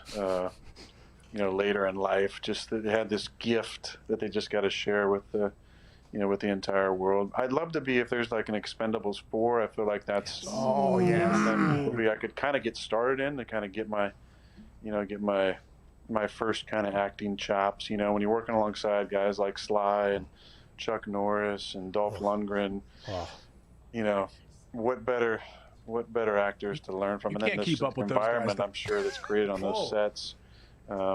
Bruce Willis, Jet Li, Jean-Claude Van Damme, Rampage Jackson. There it is. Yeah. Rampage. I believe Antonio Banderas was in the Cubes in it. Yeah, I mean, just you're talking about the nostalgia of like 3 decades of action movies coming together. I think that could be a good start for me. I can't wait for the headlines tomorrow to be that Aaron Rodgers, after losing to the Tampa Bay Buccaneers, is able to have a conversation about Game of Thrones and fucking whatever movie you just talked about right there. Expendables. This is going to be the takeaway. I appreciate What'd you expect? I mean, what'd you expect, Pat? What'd you expect? Me or from the media people? Yeah, you put on your media hat. What'd you expect?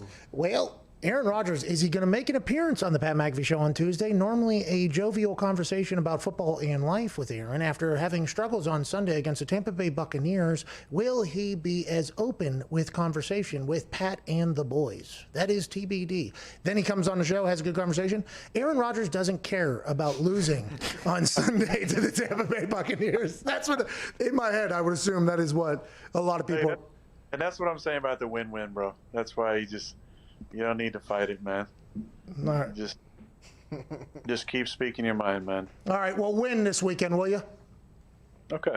All right, good luck. I appreciate you. Ladies and gentlemen, the man, and by the way, I don't know if you know this, last year you guys lost after the bye week. I believe it was like 28-7 or something, and then you just went on an absolute terror. I would assume you remember that because you know everybody's record at this point in the entire NFL. So I'm excited to watch you I'm excited to watch the absolute firestorm that's coming from Aaron Rodgers here. I think it was like 38-8 or something like that. It might have been 28-7, but yes. It's a rough one. Ladies and gentlemen, Aaron Rodgers. Thank you, buddy. Love you, Aaron. Appreciate you, man. Love you guys. Hey, love you too. Bye, Aaron. We have to get to a break, dude. By the way, he said that to all of us. You say it every week. Love you, Aaron. He did dog you a little bit for your question. Hey, that's all right. I got what I needed. Fucking box playing on Sunday, baby. Let's go. I don't know if he said that, but I appreciate that. We have to get to a break right now. We're going to miss the hard out at the end. Can't wait to react to everything that just happened there. This is October 20th, 2020. This is the Pat McAfee Show on SiriusXM.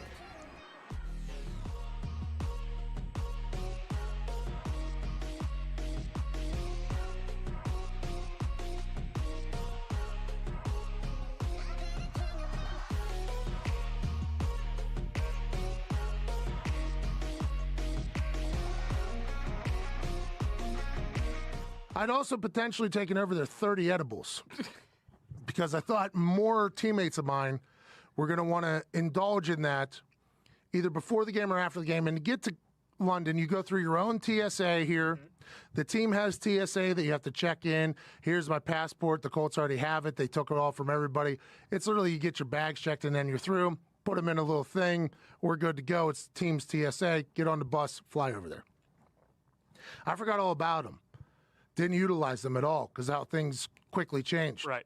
After we lose to the Jacksonville Jaguars, we're on a team bus. They go, hey, we're going through Heathrow Airport through the real-life TSA. And at that moment, I look around. And I go, oh, no. I have some things in my bag right now that have vitamins in them. I have to get rid of them. And at that point, I'd whittled it down to like 15 of them. And I look at Vinatieri, and I'm like, buddy, not good. He's like, what are you going to do? I was like, I guess I'm just going to throw them away in here. Couldn't do that because right next to the trash can was an English police officer. So I couldn't just walk up and dump a bunch of edibles into the thing next to the guy. He's going to ask questions. We're going to the Heathrow Airport. Now I got to do what I got to do. We finally get there. Police escorts, a lot going on. So I just take down 13 edibles. Yikes. See you later. Vinatieri looks at me and goes, how you doing, bud? I was like, good now, but things are about to happen. He goes, I got you, little buddy. I'm like, thank you. So we go through the little check-in thing. And right before we get to the scan of the bags thing, it all hits me. I might as well have been on Cloud 45 over there in London. They check my bag, boom, boom, boom.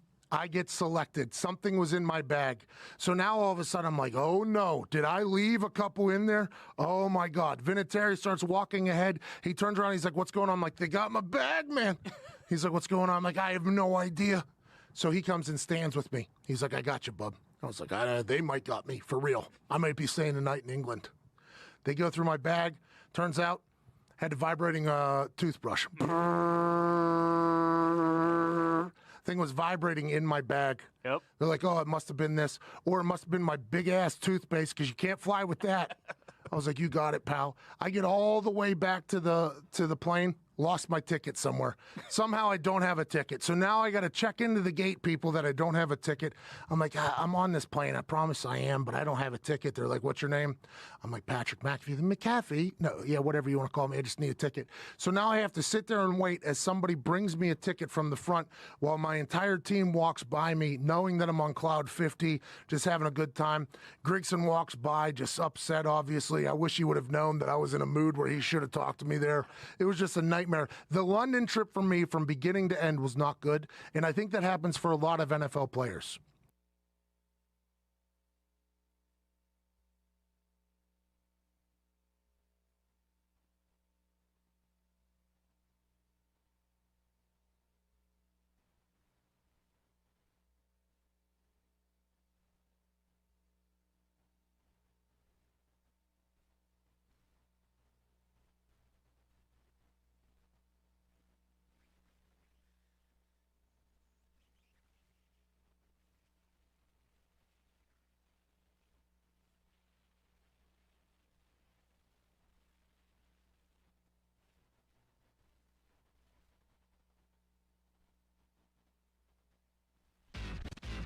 Do not talk about Pat McAfee. Do not talk about Pat McAfee. One fight at a time, fellas. The Pat McAfee Show. That's right. Oh, just done. Welcome back to the Pat McAfee Show. The entire computer just crashed while I was going to the bathroom. Jeez. Up in smoke tour over there in Ohio with AJ Hawk. We have roughly 3 minutes here to react, but first, Canada CBD has done it again, folks, and charged forward on solving the next biggest problem everyone has with everything: cost. Canadips listened and have delivered from a $17.99 tin of dip to the new everyday low price of $9.99. You may ask yourself how, and the simple answer is by bringing manufacturing in-house and building a facility in the heart of CBD and cannabis, Humboldt County, California. Same amazing product at a new everyday low price. Nothing has changed beside more capital in your pockets to bet on Sunday. Head to CanadipCBD.com and use promo code LIPBOOMERS for 15% off the new prices and enjoy affordable luxury. No need to break the bank and kick bad habits. Canadip CBD is now able to be a part of your lifestyle or dipping rotation. Everybody's favorite nicotine and tobacco-free dip alternative, Smack Tins. Once again, head to CanadipCBD.com and use code LIPBOOMERS to take advantage of the new everyday low price. Shout out to them. CBD pouches for you to chew on to break the habit of chewing stupid old tobacco. AJ, wild conversation there with Aaron Rodgers. Can't thank him enough for stopping by. How are you feeling on this beautiful Tuesday, pal? Oh, can't hear us. AJ, you're muted. Can't hear me? Yeah, now we can. Yeah, we can. What happened? I don't know. My computer crashed over here, too. Yeah. So I didn't change anything, but no, I think he gave an accurate representation of like what it's like after losing a game. Everyone outside, everyone assumes like, oh, what do you just walk around and slit your wrist all day until you get to the next game? Like, no, you have to move on. You eventually have to get there. I don't think anybody thinks like that, but what you're referring to, though, I think is a very valid thing. It's a lot of fans take losses a lot worse than players, and I think some fans hold it against players for doing that. But if Aaron was to be all bummed out about what happened on Sunday, already here on Tuesday, let it leak into Wednesday, which is preparation for next week, he'll get his ass kicked again. Like, players, hey, there's no pity party. We got to turn this thing around. And it was great chatting with him. That Game of Thrones conversation went way over my head, but I think we learned a lot there, didn't we, AJ? Yeah, I mean, I didn't learn anything. Went way over everything that I've ever known. I know nothing about Game of Thrones. Oh, yeah. Yeah. I know the clip that I watched of him run. That wasn't him. That was somebody else. You need to have a little bit of respect. I think that was him. Let's talk about, really quickly, your Super Bowl pick, the Cowboys. They looked terrible last night. I mean, they looked absolutely terrible. Well, you heard Aaron. You heard him lay it out. Like, they're sitting in a perfect position right now, aren't they? Yeah, they are in first place, I believe, in their division at 2-4. Might have to win a couple more games to win it in the end, but the NFC East, any loser can win that thing, can't they? Oh, yeah. I think that's what a lot of people, maybe even the Giants can get after it. That whole leaking information from the locker room is wild, though. That is not good. Anytime you got people talking to the outside sources, that's not great news.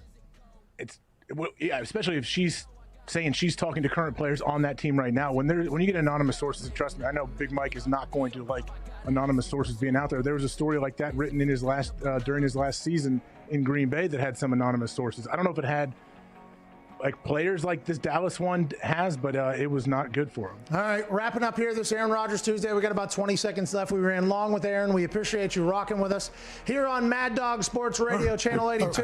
The Judge Torrey is on next until Mad Dog is on later in the day. We appreciate him. He's program director for this thing. It's going to be incredible. For myself, AJ, all the boys, and Aaron, we thank you so much for listening. This has been the Pat McAfee Show, October 20th.